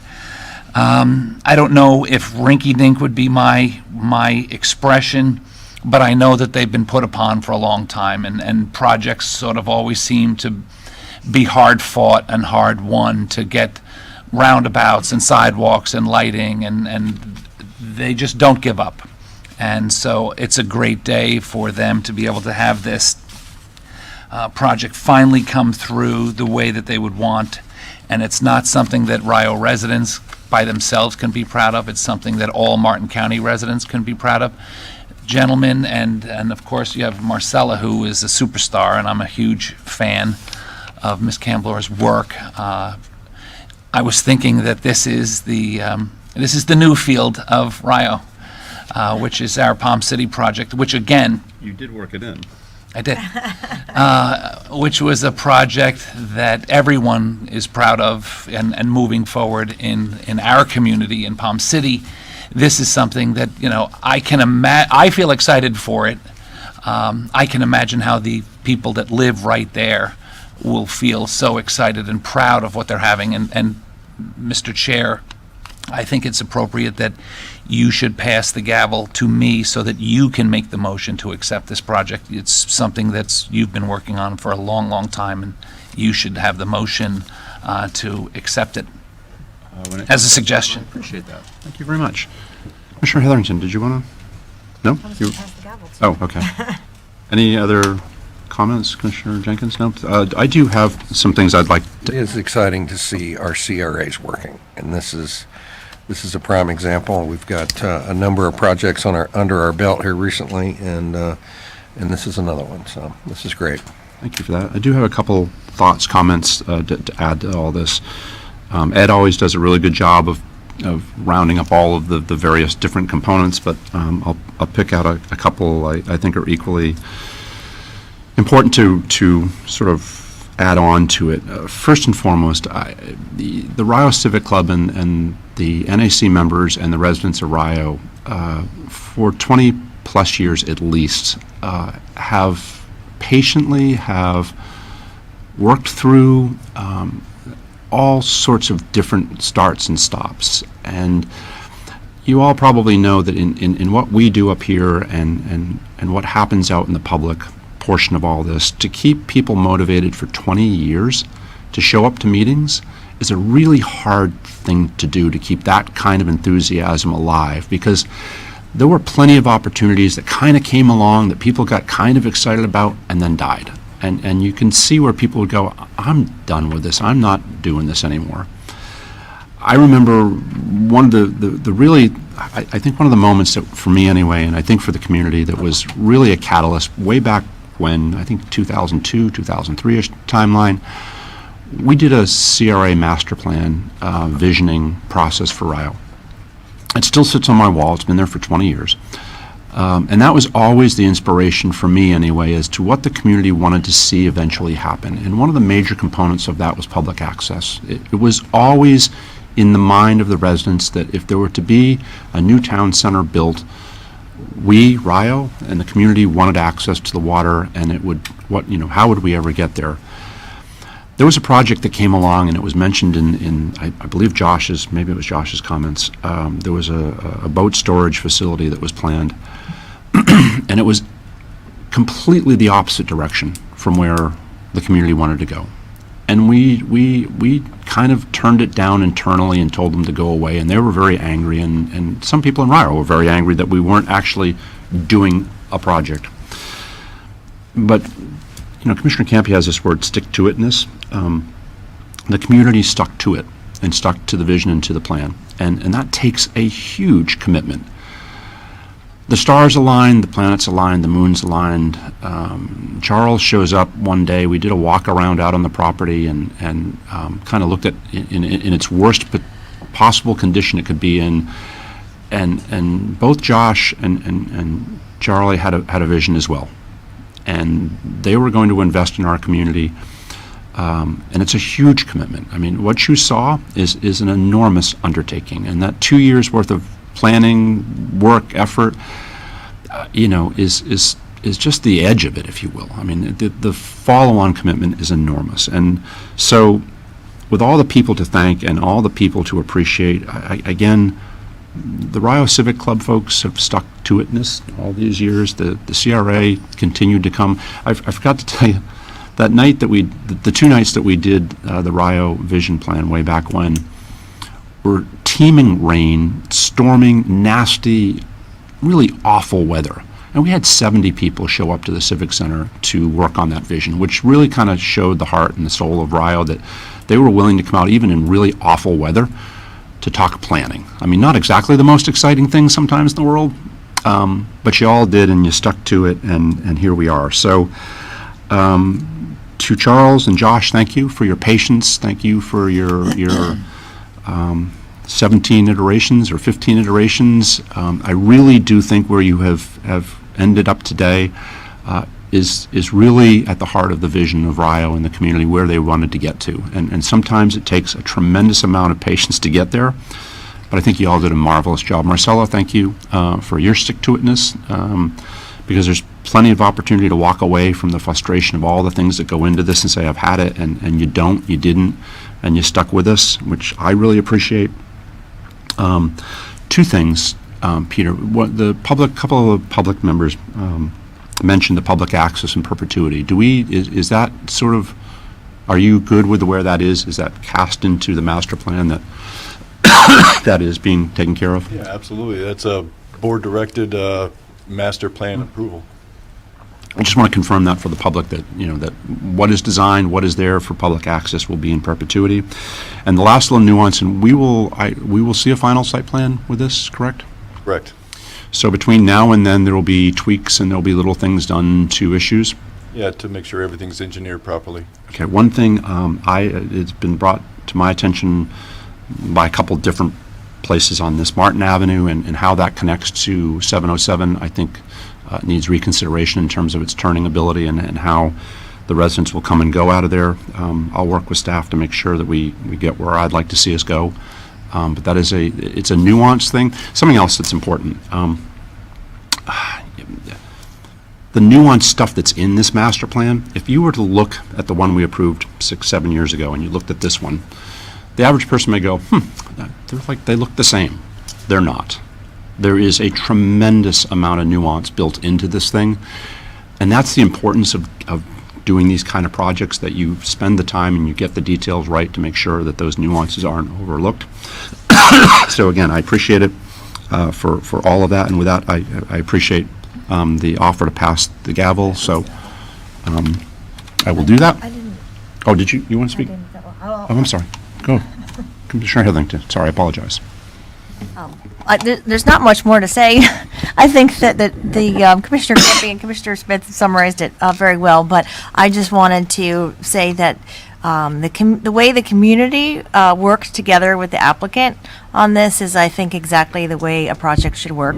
So I'll congratulate the community and thank the applicant and Marcella for doing so much outreach to make it a project that benefits the entire community, and the public access is really terrific. So thank you. Thank you. Sorry about that. Mr. Vice Chair, I would move approval of staff's recommendation with your acceptance. You got to say it louder and more grand than that. I don't Making an do announcement. I don't do that. Yes, you did. No, you can I do didn't that hear for you. me. I'm sorry. Can you restate the motion, please? I am the chair now. Yeah, don't get used to it. Mr. Vice Chairman, Yes, with sir. that, I move approval of the RIO CRA master plan as presented by staff. Second that motion. Fantastic. Congratulations to all involved. I look forward to the opportunity of sitting out in one of those beautiful restaurants and telling the people that I'm with, I voted in favor of this project. We have a motion by Commissioner Smith to accept staff. Mr. Yes. We would like to include those changes to the resolution as outlined and incorporate it into that motion, if you will. Take the real excitement out of the I'm motion. sorry. Would the motion maker agree to what we've heard? Seconder agree? Thank you. We have a motion by Commissioner Smith for accepting staff's recommendation, seconded by Commissioner Jenkins. All those in favor signify by saying aye. Aye. All those opposed? Let the record show the motion passed unanimously, and congratulations to all. Awesome. And with all of that, we will take our 10:30 break, and we very much appreciate the applicant and staff's time and work on all of that. We'll be back in about 11:15. Thank you all very much. Thank you.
Okay, everybody, welcome back. If the lobby can hear us, if we can 7 seconds later. get folks out in the lobby to come back in.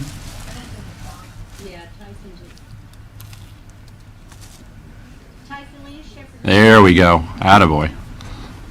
Okay. We will welcome back. We are coming back to back on the agenda to where we left off. Board and committee appointments. Donna? Good morning. Hi, Donna Gordon for the record, under administration. Parks and Rec Advisory Board. I asked you to appoint 2 at-large members and reappoint Commissioner Hurd's representative.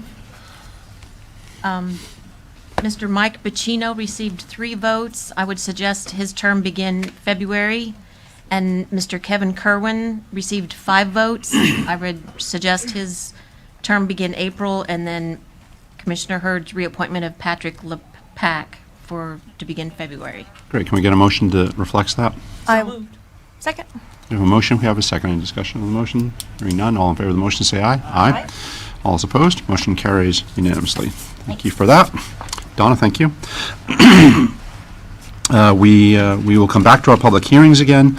Next item on the agenda is public hearing, quasi-judicial item number 1. KL Waterside LLC requests approval of the rezoning to the planned unit development through a PUD agreement, including a master site plan for the South Florida Gateway project. Mr. Walden, welcome back. Thank you, sir. Once again, Pete Walden with the Growth Management Department, and I'd like to start, well, this is quasi-judicial, so. Do you have your stuff to turn in? Yes, I do. Start by submitting my work history and a copy of the agenda item. Exhibit 1. Fantastic. Commissioner Jenkins, do you have any quasi-judicial? If I do, they've been. Thank you. Commissioner Heatherington? If any, they've been filed. Commissioner Campy? If any, they've been filed. Commissioner Hurd? I'm hoping that they've been filed. I'll check on And I have them, and they are filed. Are there any interveners? No, sir. Those that are going to be testifying in this hearing, would you please rise and be sworn in? Layla? Do you swear or affirm that the evidence you're about to give will be the truth, the whole truth, and nothing but the truth? Fantastic. I think I got everything right. I think so. Okay. Ready to go. Please start. Thank you, sir. Pete Walden, Deputy Growth Management Director, and this is a request by KL Waterside LLC for a zoning district change from the current LI Limited Industrial District to the PUD Planned Unit Development District through the South Florida Gateway Planned Unit Development Agreement, including a master plan.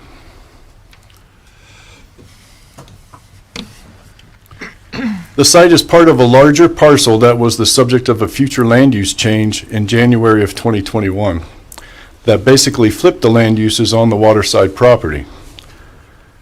The general institutional and commercial waterfront lands along the St. Lucie Canal were swapped with agricultural lands along Canner Highway.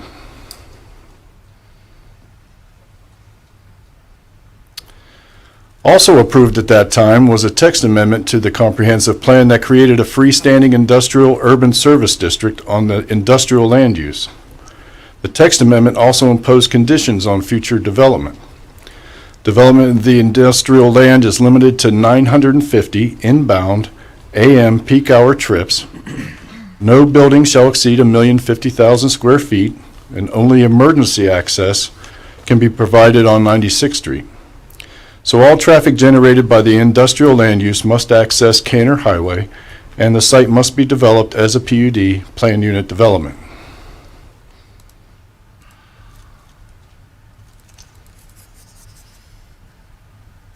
The proposed master plan includes approximately 179 acres of the 250-acre industrial land use.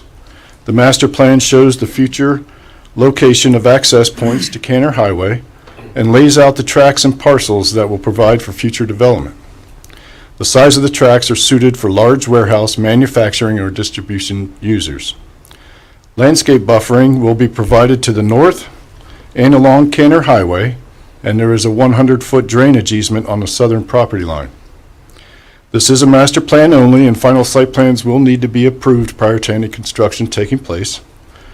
And as part of the public benefit for the PUD, the applicant has proposed a donation of $100,000 be donated to Public Works for transit-oriented projects.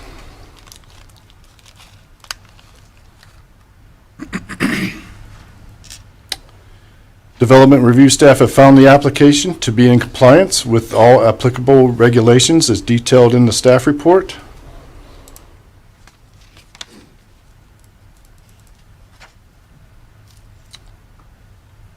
And staff would move that the board receive and file the agenda item and its attachments, including the staff report as Exhibit 1, and move that the board approve the request for a zoning change from the LI Limited Industrial District to the Plan Unit Development District through the South Florida Gateway PUD zoning agreement, including the master plan. That concludes my presentation. Be glad to answer any questions. Mr. Walden, thank you very much. Commissioners, any questions for Mr. Walden or the rest of staff? Seeing none. Mr. Crady, good morning. Good morning. For the record, my name is Morris Crady, Senior Vice President with Lucido and Associates. You have been sworn in, correct? Pardon? You have been sworn in, correct? Yes, I have been sworn in, and for the record, we did turn in the proof of notice to surrounding property owners at the LPA public hearing on January 20th. I just realized as a year ago, we were here and moved the industrial from the waterfront to the highway, and that certainly made the difference in the marketability of this property.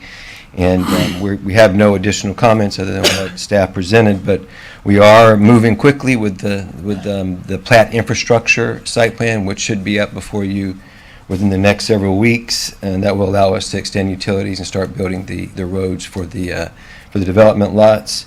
So we look forward with continuing this progress and moving forward. We'd be glad to answer any questions. Great, thank you, sir. Any questions for the applicant? Anybody from the public wish to comment on this item? This is public hearing quasi-judicial item number 1, KL Waterside. Yes, ma'am.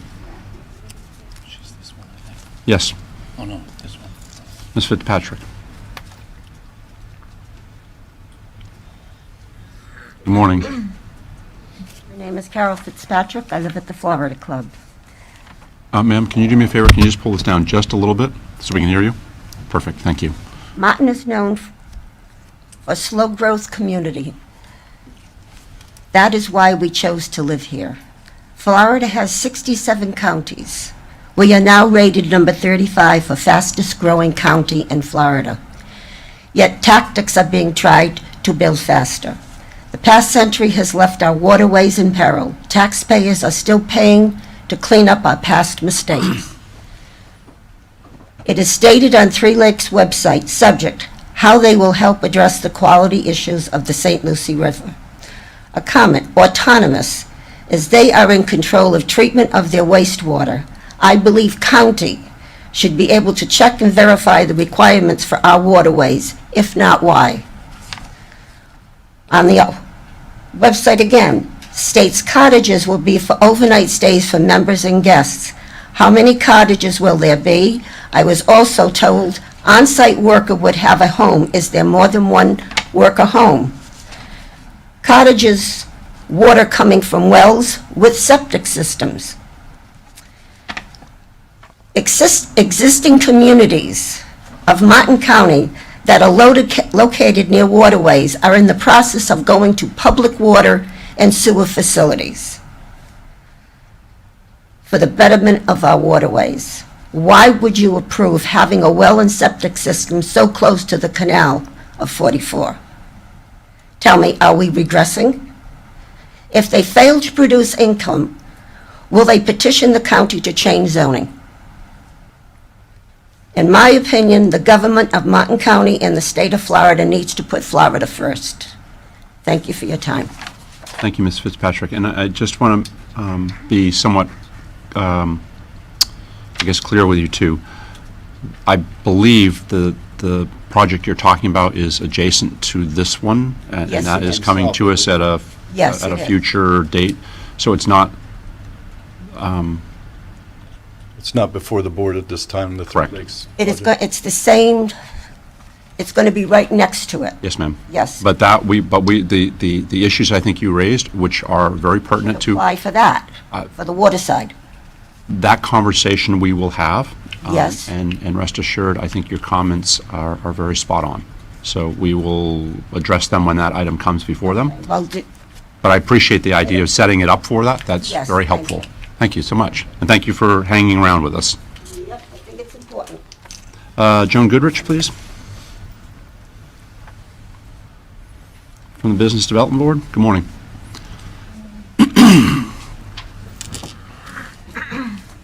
Good morning, Mr. Chair, Commissioners, Administrators. Joan Goodrich, Executive Director of the Business Development Board of Martin County, here today to speak positively about Waterside's applications. This new industrial area in the South Florida Gateway Project, as proposed, provides Martin County with an extraordinary opportunity to diversify our tax base and economic base to support the new Hubs of Excellence business recruitment strategy, while also providing new spaces for significant industrial users to create jobs in our community. According to CoStar's latest figures, Martin County's vacancy rate for industrial space has fallen to nearly a 10-year historic low of 1.85%. The lowest was 1.34% in 2017. And while we have nearly 67,000 square feet of new industrial space under construction, those new spaces are primarily catering to the needs of our very small industrial users. The proposed South Florida Gateway project by Foundry Commercial gives us a chance to not only welcome larger industrial employers to our community, but it provides a chance for us to actually retain companies right now who are at risk of leaving Martin County because they're seeking new modern industrial facilities which are currently in short supply or not available at all. I thank the applicant, their teams, for the time that they've invested in this, in these applications, and for considering Martin County for this outstanding investment. And upon your approvals, the BDB looks forward to recruiting and keeping good jobs in Martin County because of it. Thank you. Goodrich, thank you very much. Anybody else from the public wish to address us on this item, which is, again, public hearing quasi-judicial 1? Seeing none, back to the board. Commissioner Hurd. Oh, sorry. Commissioner Campy. Thank you, Mr. Chair. I have had the opportunity to work with some of the folks that are involved in this project throughout the last several months, behind the scenes, as they've been working hard to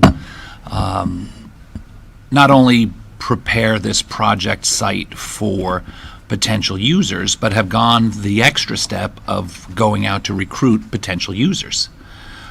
Because we have all been through the process of exciting projects and opportunities that have come to Martin County, where the board, whether it was these 5 individuals that sit here now or others in the past, have always tried to keep that economic development. And, you know, Ms. Goodrich and the folks that had preceded her, economic development in Martin County has always been challenging. We have Palm Beach County to the south that has a very large, excellent team of recruiters. St. Lucie County has been in the news quite a bit, Port St. Lucie quite a bit recently, on celebrating large business endeavors, Federal Express and others, that take a burden of taxes off of the residents. Now, that being said, I've always looked at those projects. You can't just open the door and say, well, we'll just take whoever because we're just happy to have the taxes. I don't come from that mindset. I think that the specific projects need to be handled appropriately, similar to what we were discussing this morning about that residential and commercial project in Rio, how it was done appropriately. That's what our residents and folks that are coming to Martin County should expect from our staff and from the commission, that we really look through these projects and determine, do they benefit their community, do they complement the community? And I can tell you, without divulging trade secrets, that the individuals that have been working on this site are looking with that same mindset. They are either residents here, longtime residents here, or have that same philosophy. They understand what will work and what won't work, what will be approved and what will be denied by staff and eventually by the commission. And they have some exciting opportunities for this location.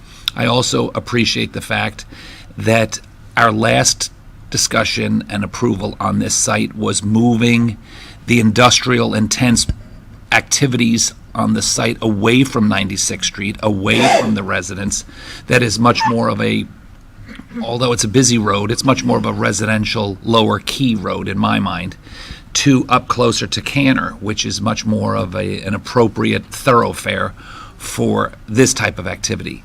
I will tell you that some of the potential tenants, owners or participants on this site have, tremendous advantages for us as a county.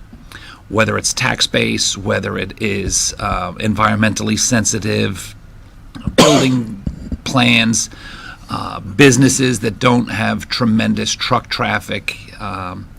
So with all of that in mind, I would make a motion to accept staff's recommendation of approval. We have a motion? Second. We have a motion and we have a second. Anybody from the public, again, wish to weigh in on this? Final chance to weigh in? Seeing none. Back to the board. We have a motion. We have a second. Any further discussion on the board? All in favor of the motion, say aye. Aye. All is opposed? Motion carries unanimously. Morris, thank you. Peter, thank you. Next item is continuation of this discussion, I believe, is a public hearing request for approval for the petition for the establishment of the Waterside Community Development District. Mr. Walden. Thank you, sir. Peter Walden, Deputy Growth Management Director, and this is a request to establish the Waterside Community Development District, or CDD. It's pursuant to Chapter 190 of Florida statutes. The CDD would encompass the 179 acres of the South Florida Gateway PUD project. The project is located on the west side of Southwest Canner Highway, approximately 1/2 mile southwest of the 96th Street Canner Highway intersection. Pursuant to state statute, the establishment of an independent CDD is not a development order. All government planning, environmental, and land development laws, regulations, and ordinances apply to all of the development within the land, within the CDD. CDDs do not have the power of a local government to adopt a comprehensive plan, building code, or land development code. A CDD cannot take any action that is inconsistent with applicable comprehensive plans, ordinances, or regulations of the applicable local government. Section 190.005 of state statutes provides that establishment of a CDD less than 2,500 acres is pursuant to an ordinance adopted by the county commission having jurisdiction over the land encompassing the proposed CDD. The ordinance must be considered at a public hearing held in accordance with the requirements and procedures of Section 190.005. A copy of Chapter 190 Florida statutes has been included with this agenda item, as it is the principal regulation for a CDD. Staff has concluded that the petition meets the establishment criteria of state statutes and is consistent with Martin County Code, and therefore recommends approval. That's my presentation. I'd be glad to answer any questions. And Mr. Walden, thank you very much for your presentation. Commissioners, any questions of staff? Seeing none, Morris, anybody, applicant, want to have anything to say? Good morning. Good morning. My name is Jared Earlywine with KE Law Group. I'm really just here for any questions y'all may have. Anybody have any questions for the applicant? Okay, seeing none. This is a public hearing. Anybody from the public wish to weigh in on this item? This is, again, public hearing item 1, request for approval for the petition to establish the Waterside Community Development District. Ma'am? Sure, come on up, please.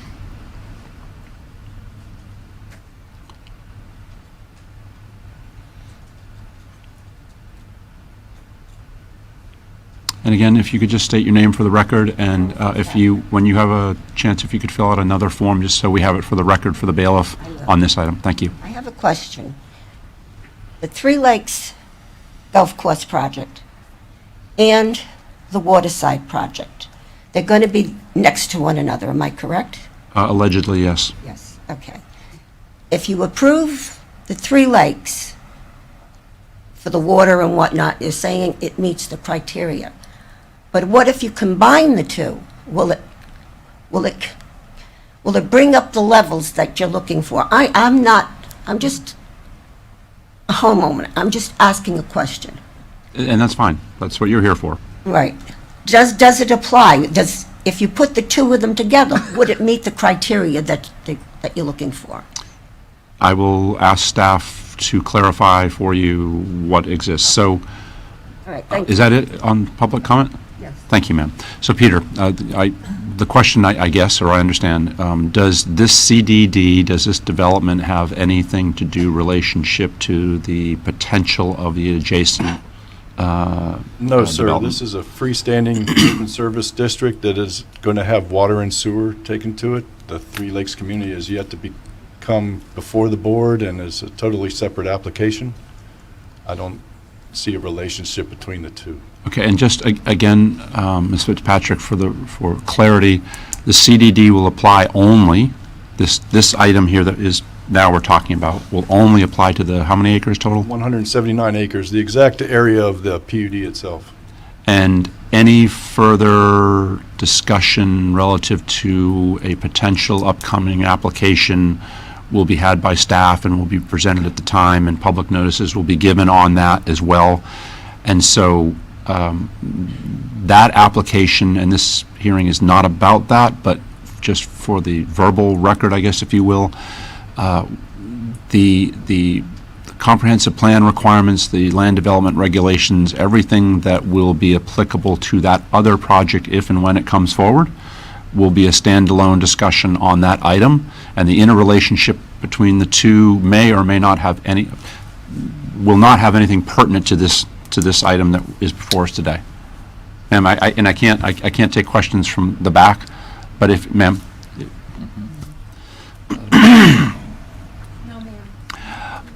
What I would encourage you to do is reach out to our staff. Ma'am,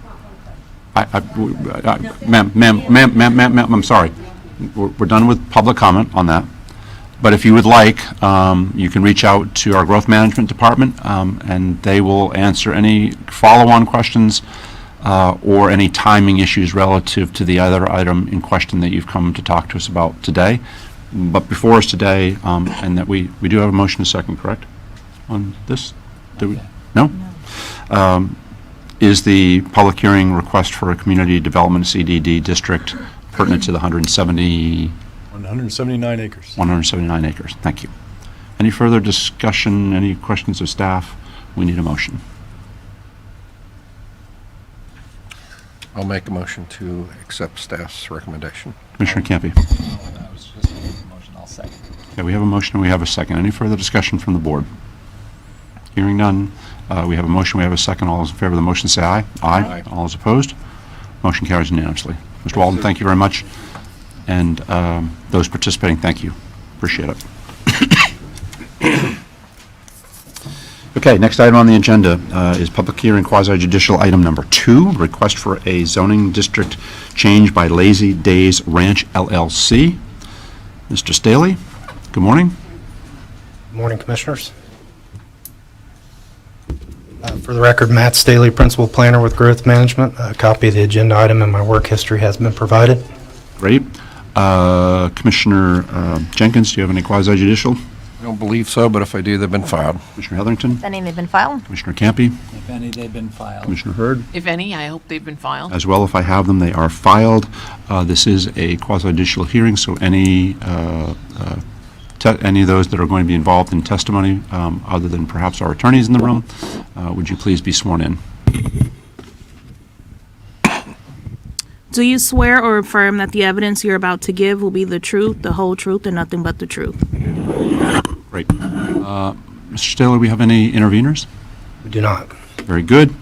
If you would proceed and open up the hearing for us. Excuse me for a second. Can you guys, if you want to have a conversation, please go out in the lobby? Thank you. This is a request by Lazy Days Ranch LLC for a proposed amendment to the county zoning atlas for an agricultural district designation. The proposed amendment is to change the existing zoning district on an approximate 10-acre parcel of land from A2 Agricultural District to AR5A Agricultural Ranchette District. The subject site is located at 3901 Southwest 39th Street, approximately 475 feet west of Southwest Layton Farm Avenue in Palm City. Included with this application is a request for a certificate of public facilities exemption. You can see here, this is the Southwest Layton Farms Martin Highway 2021 aerial of the subject site. Here is a zoning map showing the surrounding zoning districts with a couple that have been recently rezoned, or at least one that's been recently rezoned AR5A. And the one to the south, Mr. Daly, that's the Humane Society? Humane Society, that's correct. Thank you. Right here. Yep. Here's the future land use map of the subject site showing the ag ranchette and the surrounding area.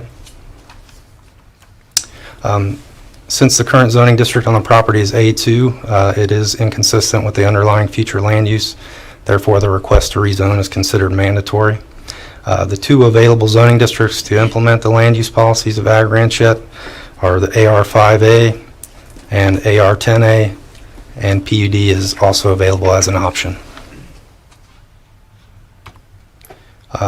Provided the subject development standards for the various zoning districts, the current zoning district and the two available. Staff recommends that the requested AR5A ag ranchette is an appropriate district with respect to the application of the goals, objectives, and policies of the comp plan and the LDR and county codes. Will say there was the matter was heard at the local planning agency on January 20th, where the LPA voted unanimously for recommendation of approval. One thing I wanted to point out, there was an error in the legal description. This initial part here that says the west half of Track 19, that will be revised to say Track 19. It'll be the entirety of the 10-acre tract. That will be revised as Exhibit A for the resolution. So when a motion is made, if there is a motion made, it will need to reflect that? Yeah. Okay. So everybody that's kind of thinking about a motion, just please remember to add that to your motion. So with that,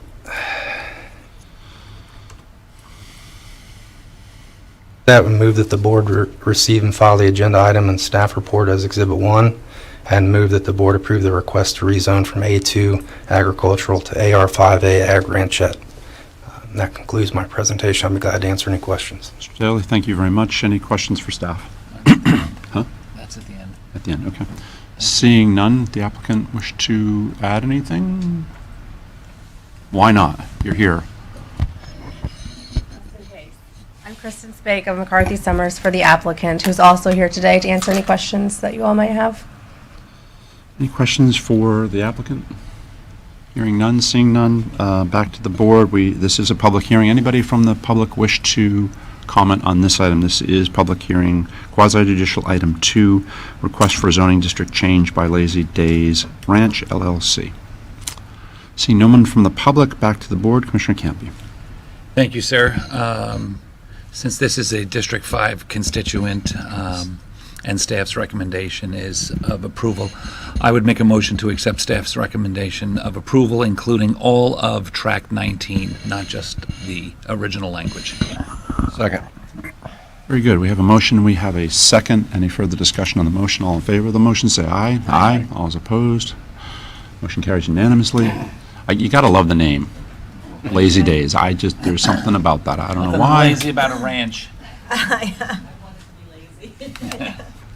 Great. Have a great day. Thank you very much. Next on the item, or next on the agenda, is Department 1, Office of Management and Budget items, which require board approval. Ms. Manning, good morning. She is. Good morning, Commissioners. I have 3 items on the agenda today. And the first item is the Utilities Department is requesting permission to apply for the 2023 Indian River Lagoon Council and Indian River Lagoon Natural Estuaries for a water quality restoration grant in the amount of $200,000 in an effort to construct a new force main to connect 382 residential units in Rio East and Crossroads community. The project cost is $840,000, so the $200,000, if successful, will help to offset and reduce the cost of connection. The second item, the sheriff is asking permission to accept the Edward Byrne Memorial Justice Assistant Grant in the amount of $26,172. Those funding will be used for message boards and radars. The third item is permission, the Parks and Recreation is asking the board to approve a budget resolution to increase the Seaside Cafe budget to $500,000 for additional funding that is anticipated, along with corresponding expenditures, operating expenses.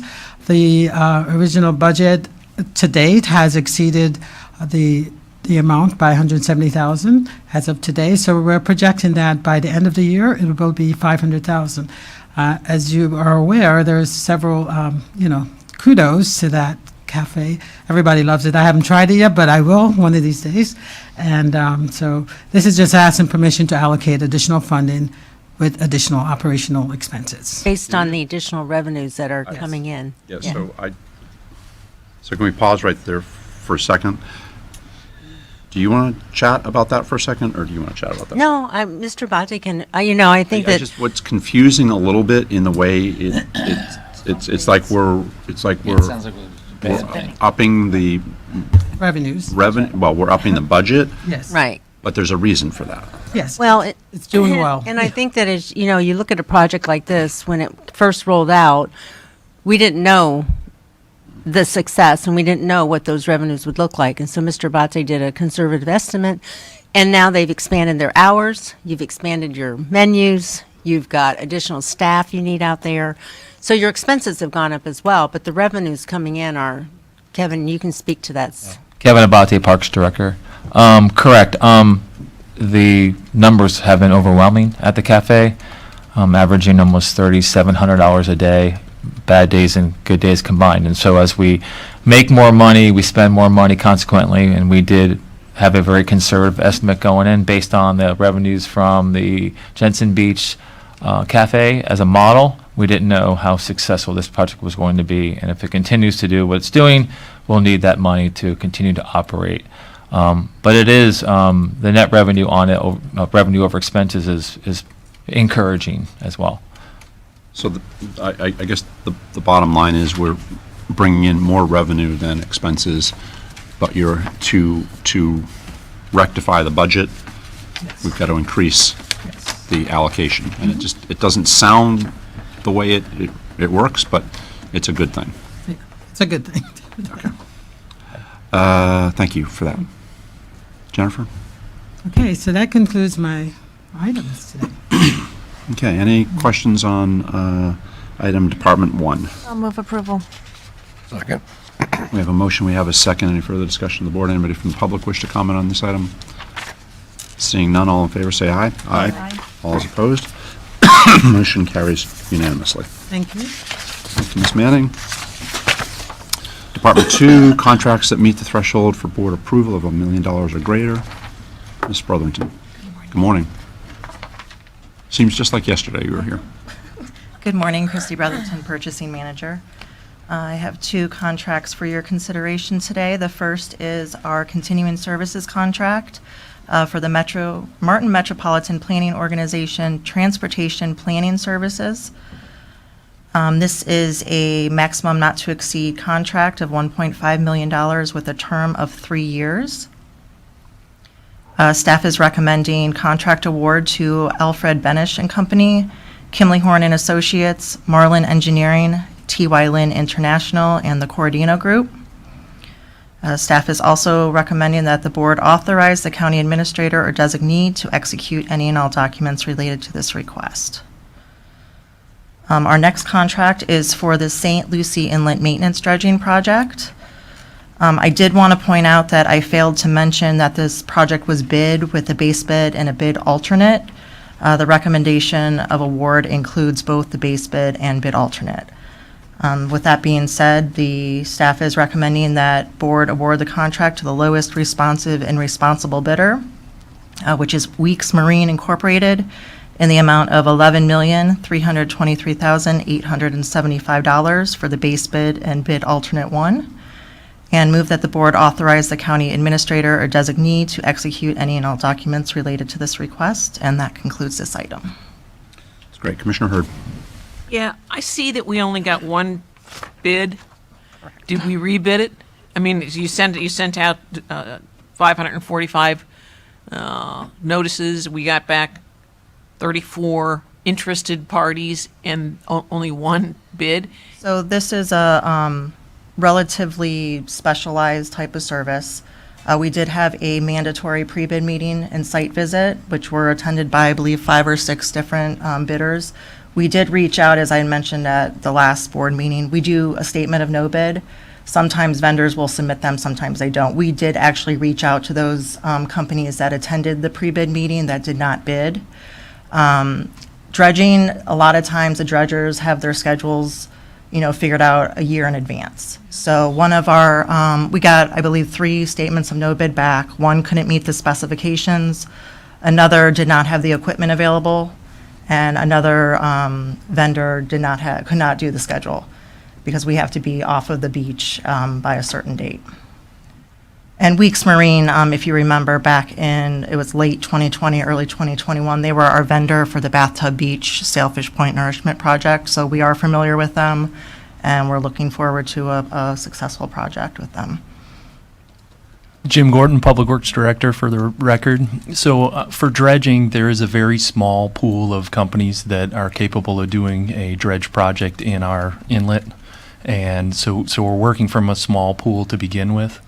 And because of the aggressive schedule we have on this project, because of the conditions in the inlet right now, it made that pool even smaller because there were other companies that couldn't meet it. So in past projects, we've had a very similar response where you get 1 or 2 bidders, and it seems that that's really what we're limited to. So it is a small pool. I agree. We did go out. I worked with Kathy Fitzpatrick.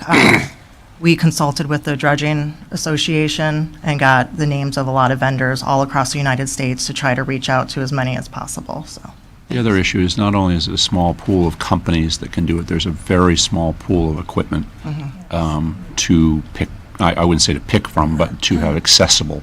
And that's really our challenge sometimes, is that the scale and the volume at which this work requires really narrows down who can do it and how it can get done. And so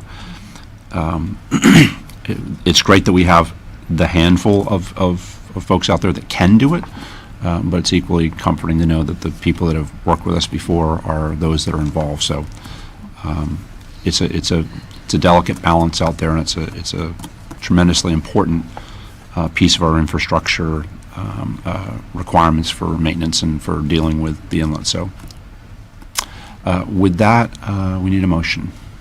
Move approval. Second. We have a motion, we have a second. Anybody from the public wish to comment on item Department 2 and what's involved with the inlet? Seeing none from the public, all in favor of the motion say aye. Aye. All is opposed. Motion carries unanimously. Christie, thank you. Jim, thank you. Last item on the agenda is the American Rescue Plan Act modification. Mr. Stokas.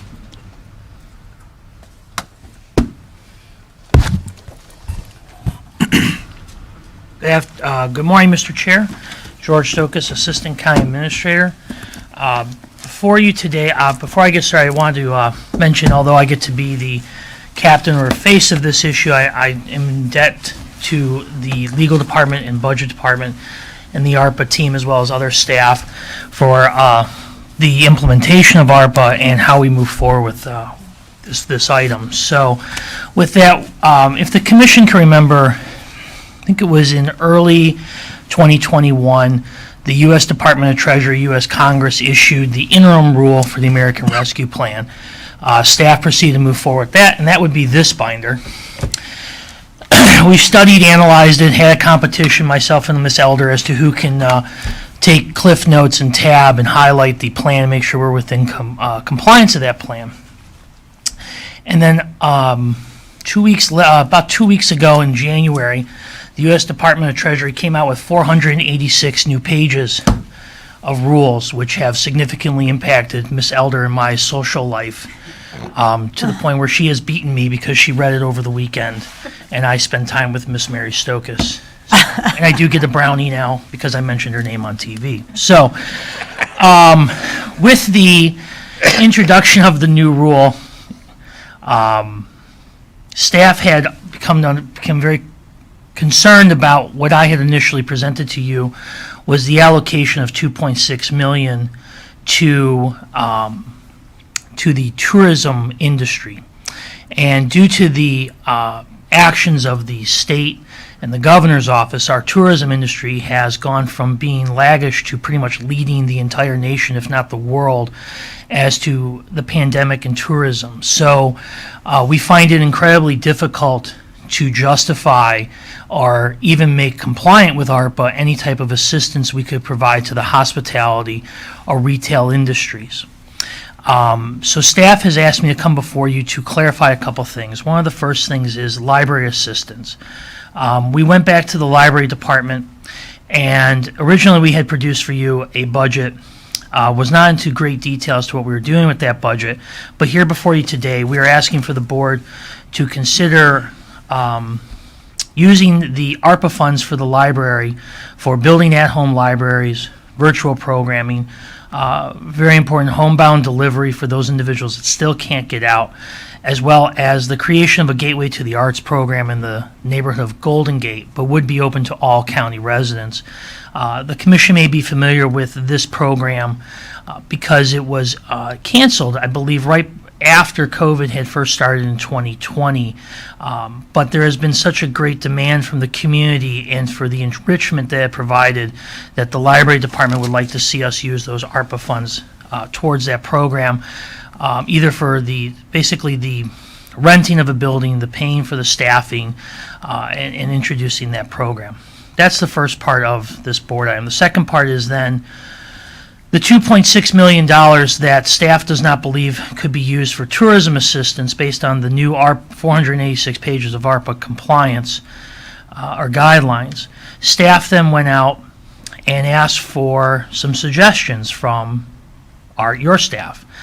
And we have an ARPA team that meets every week, and we receive these applications from other staff, and we pretty much combined it into 3 projects for your consideration. The first one is Wojciech Park. And let me backtrack for just a moment. In order for the projects to qualify for ARPA, the project should have been located in a qualified census tract, a low to moderate income area, or an area identified as an area of impact as allowable under ARPA. It also has to be a project that serves a disproportionately impacted population known as a class in ARPA.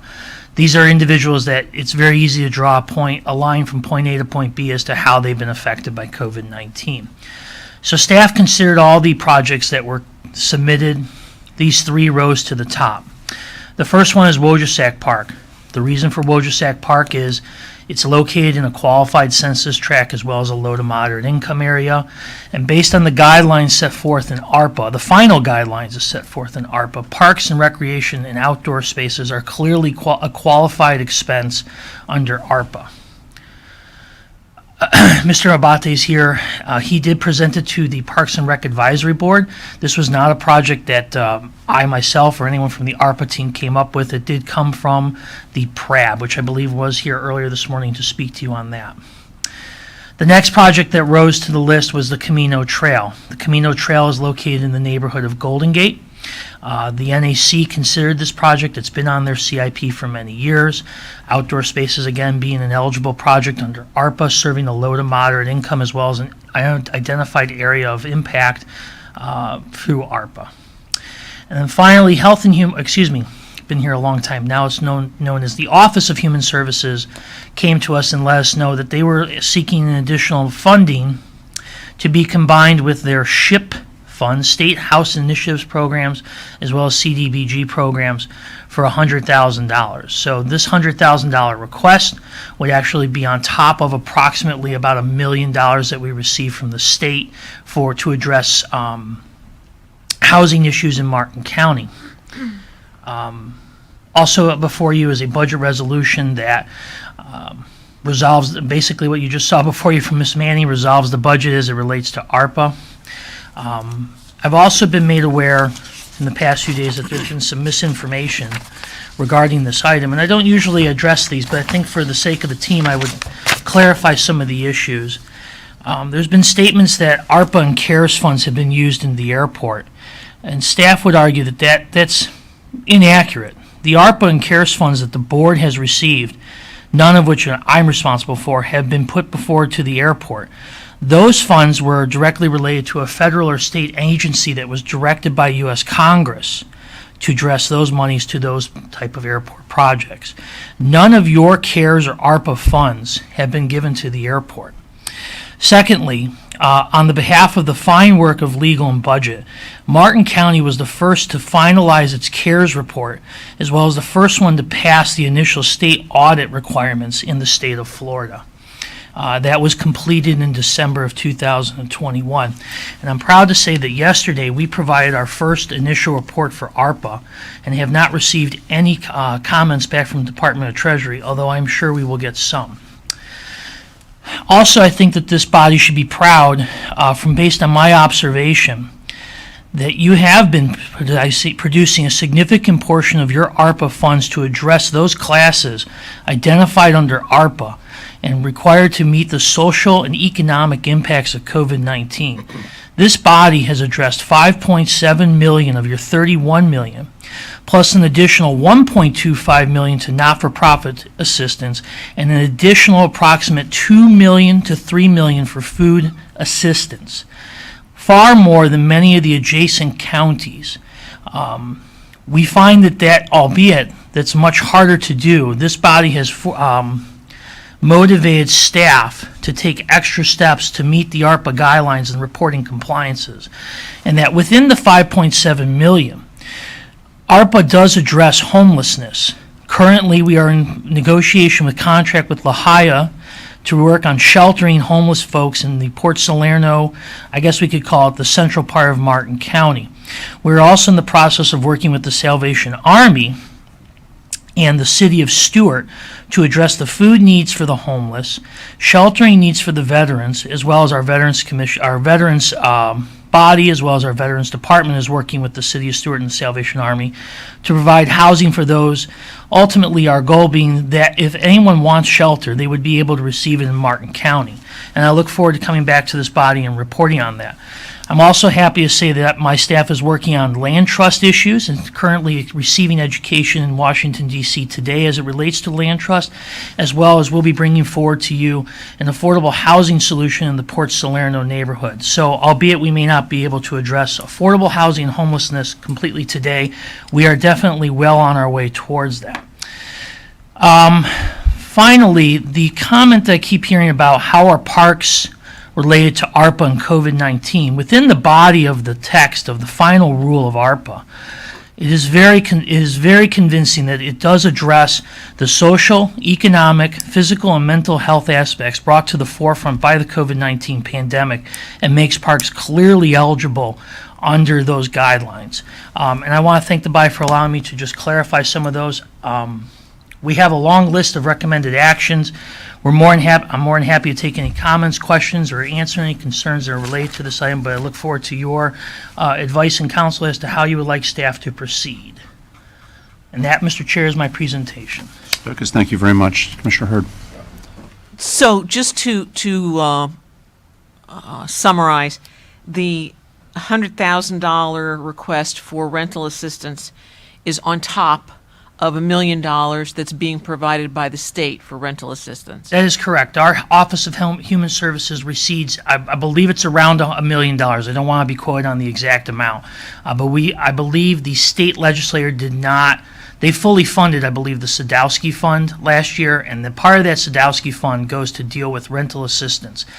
As well as, Commissioner, it's a very good question. Where we came up with the $100,000 is that's a 3-year rolling average of money that we've spent in the past 3 years, which is pretty exemplary considering we've been through the pandemic. So our staff is saying they'd like an additional $100,000 to plus the $1 million, so a total of $1.1 million.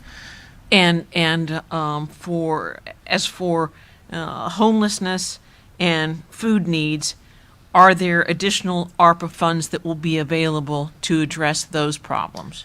So to deal with, to first answer the food needs, I have been in close contact and constantly in close contact with both Carol Howard Steets of the United Way and Robert Neary of House of Hope, who is our contractor for food, and both of them have assured me.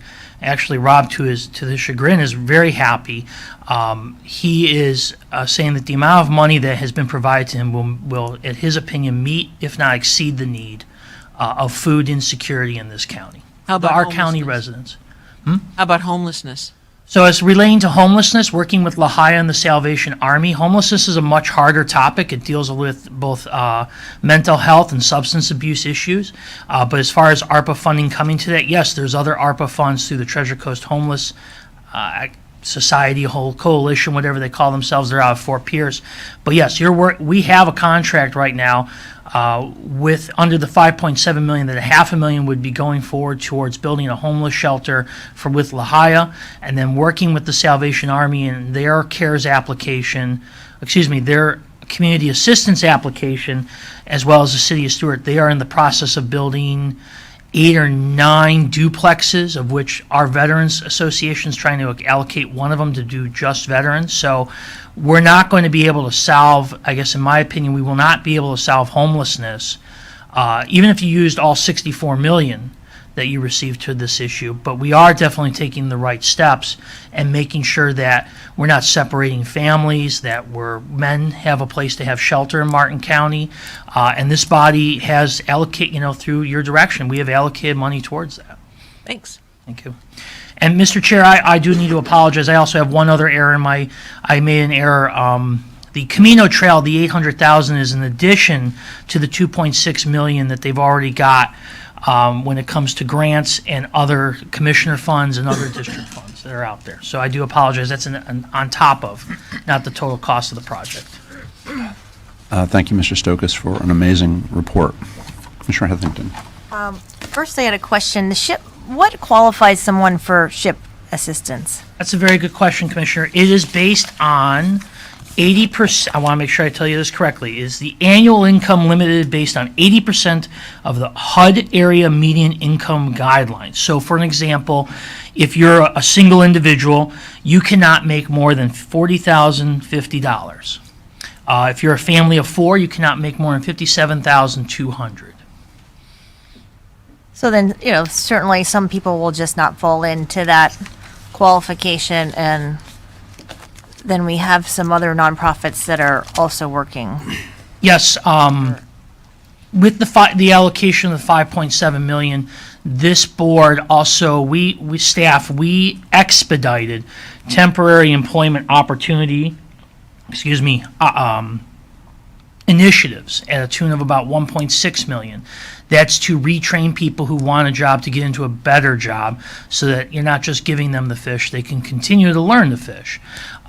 We've worked with those entities, some of those projects like Career Connect Martin, Project Serve, ARC has a cafe, serving cafe.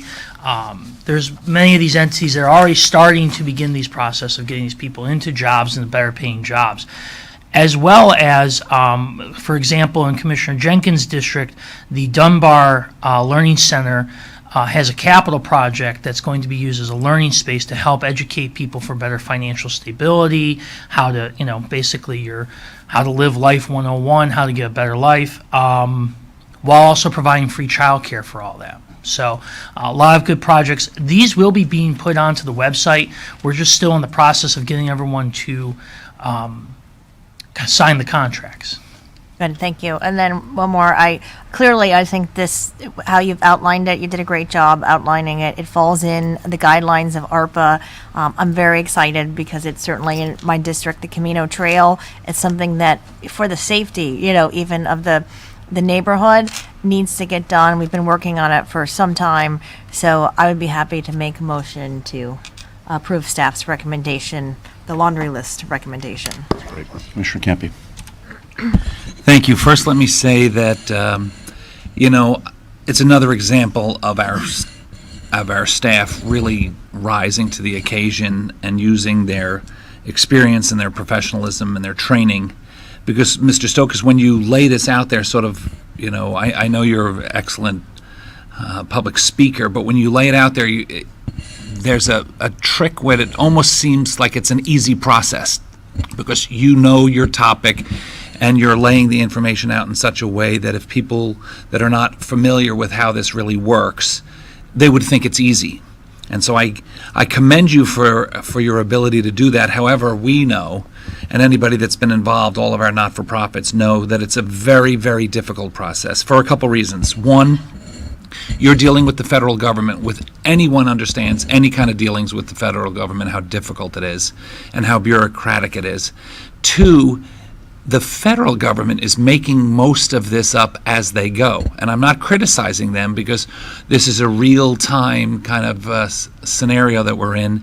So like you mentioned, just kidding, in the beginning of your presentation, how you and Ms. Elder are sort of, competing against each other to stay on top of ever-evolving information that is very complicated, very bureaucratic, if you will, and ever-changing. And it's not like, hey, I got to read a pamphlet of new information.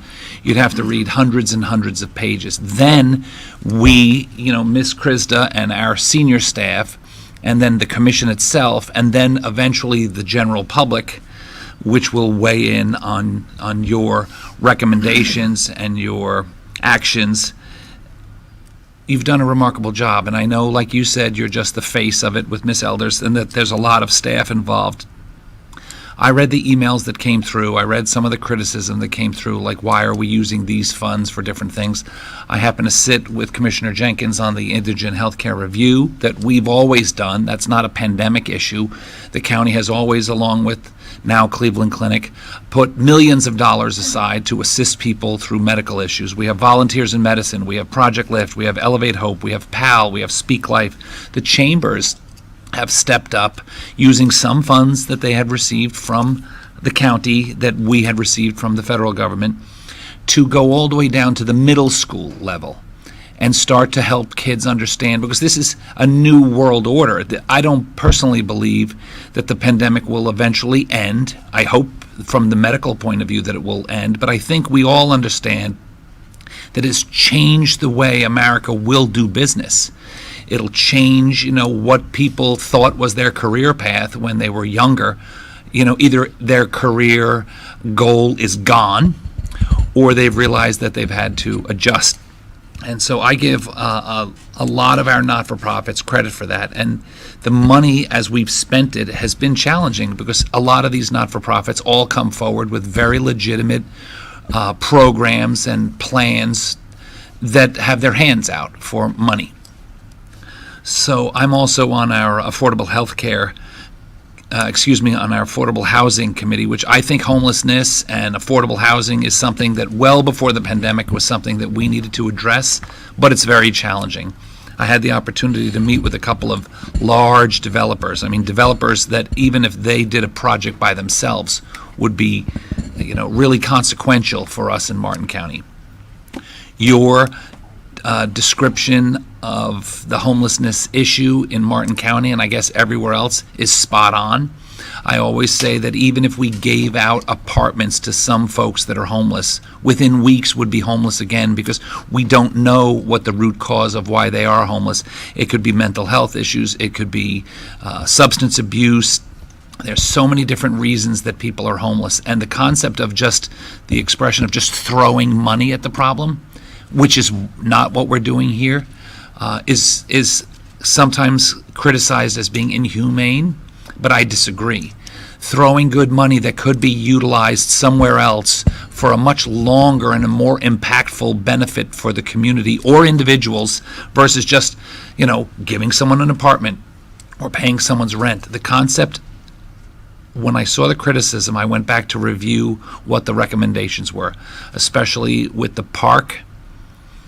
But that, in my mind, is a perfect use of the funds simply because it's located in an area where people are financially struggling. They don't necessarily have backyards to play in. They might not be active in sports groups and things like that. So for us to decide that, the money should be used elsewhere and not utilized for an upgrade to a park or an upgrade. Look, we had a 10-year-old boy here this morning that told us how it affected him and his mother personally. I thought that was very compelling that he would come and make that point, because we don't know what everyone's personal circumstances are. I got the tap. We don't know what everyone's personal circumstances are, and so I think it's a good utilization of the funds. Commissioner Jenkins, did you second it already? If not, I will. If not, I will. Don't remember. It's been too long. I wonder why. I mean, I should have tapped a few minutes ago. Yeah, yes, please. Staff is being criticized. I want to defend. No doubt. No, and I appreciate that, but Commissioners, any other comments? Anybody from the public wish to comment on this item? Seeing none, I just want to add one piece to this. George, great job. Elise, great job. And everybody else, I know it's not just you two. There's a machine behind all of this.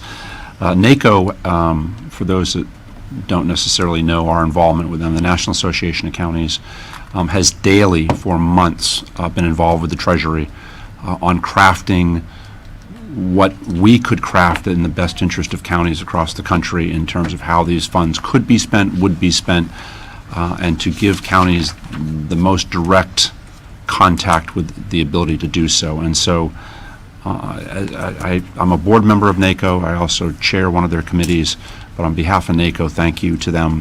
They really do deserve a tremendous amount of credit, because there was a void months ago where no one particularly other than NACO was taking the lead with the Treasury on behalf of counties, and NACO did step in and has stepped in daily in a major way for all of us. So kudos to them, George and Elise and your staffs. Thank you for all of that work. We do have a motion. We do have a second. Is there any further discussion on the motion? All in favor of the motion, say aye. Aye. All is opposed? Motion carries unanimously. We are at the end of our meeting. Anybody from the public wish to comment for our 5:05 at the end of the meeting? Seeing none, Commissioner Jenkins, anything, any final? I don't, I hate to belabor our meeting here, but I'm... You got 4.5 minutes. Since our speaker this morning brought it to our attention with this House Bill 735, I've been thinking about it. Just in my world, not only our irrigation licensure, which is an integral part of our irrigation ordinance, how does this affect our fertilizer ordinance? We have a part of that is BMP certification, which is part of it. We're really getting into environmental issues. I'm wondering whether the sponsors of this bill really went through the unintended consequences to this. Pest control licensure, right? Is that going away? If that is, you're dealing with toxic chemicals that you don't have to be a licensed. That's ridiculous. Certified arborists. This is just my little world, right? So, and I'm sure that other parts of it. So, I would like us to direct staff to assist and provide whatever the information is that I didn't really get a good grasp on what he was asking for this morning. But if we could. So a suggestion, and just I think to be clear, this was legislation that was put forth last year. It was signed passed. Signed Already by the- passed. Law. Signed by the governor. How the hell did I know? Last session, and I think Kevin's commentary request this morning was that we try to re-engage our delegation in a way that maybe forces the unintended consequences part of the conversation back to the surface. There was a tremendous amount of conversation about it last year. It just didn't matter with some of the things that were done with preemption last year. So what I would suggest, if you want to, Commissioner, make a motion, is that we send a letter requesting, supporting, encouraging our delegation to at least reintroduce the idea. And it may be too late at this point in time, but it's never too late for some things, but to at least raise the question of the unintended consequences of the passage of that bill, and if there were any ability for there to be a correction or a change of direction, perhaps, we would appreciate their assistance. Can I make a motion to include everything you just said? Yes, please. That would be most. I know that Larry Massing has got some opinions. I've been playing phone tag with him, but I know that he has some background and some important information on what this is all about as well, so he needs to be part of that conversation. So we have a motion? Second. Second. I guess I would also encourage that letter to be copied to the Treasure Coast region, maybe sent to the Regional Planning Council as well to engage a broader, if you will, touch of individuals that would be communicated to as to what we're trying to raise the question for. And the Treasure Coast Building Association. Sure, TCBA, all the above. So appropriately, if that letter could be put together, we'll send that out on behalf of the county. Absolutely. So we have a motion, we have a second. All in favor of the motion, say aye. Aye. All those opposed? Motion carries unanimously. Commissioner Campy, I'm sorry, Commissioner Heatherington, did you have anything else? No. Were you done, All set. Harold? Well, just revisit the Art Fest this weekend. Please attend. Just for a little PSA on that, parking at the Pine School, is that? Yeah, and then we There'll have be a shuttles from shuttle bus. there as well? Yep. Over to there, and absolutely for those who are listening, I would encourage you to take advantage of that because parking is very limited in the adjacent downtown section, and it gets incredibly busy with the amount of people that are moving in and about downtown Hope Sound for that Arts Fest. It's a great show. Commissioner Heatherington, did you have anything else? All set. Commissioner Campy? I yield. Commissioner I'm Hurd? I'm all set. Commissioner, Commissioner. I'm good. Ms. Krista, yes. Ms. Woods? I just wanted to give the board an update. We now have in hand the amendment to the fair option to lease. So that'll allow us to go forward, or allow staff to go forward with an agenda item on February 22nd for the lease to Indian River State College for the charter high school. So just a little bit of good news that happened this morning, and I'll bring that agenda item to you at your next meeting. With that, we are at 12 o'clock. We are adjourned. Thank you all very much.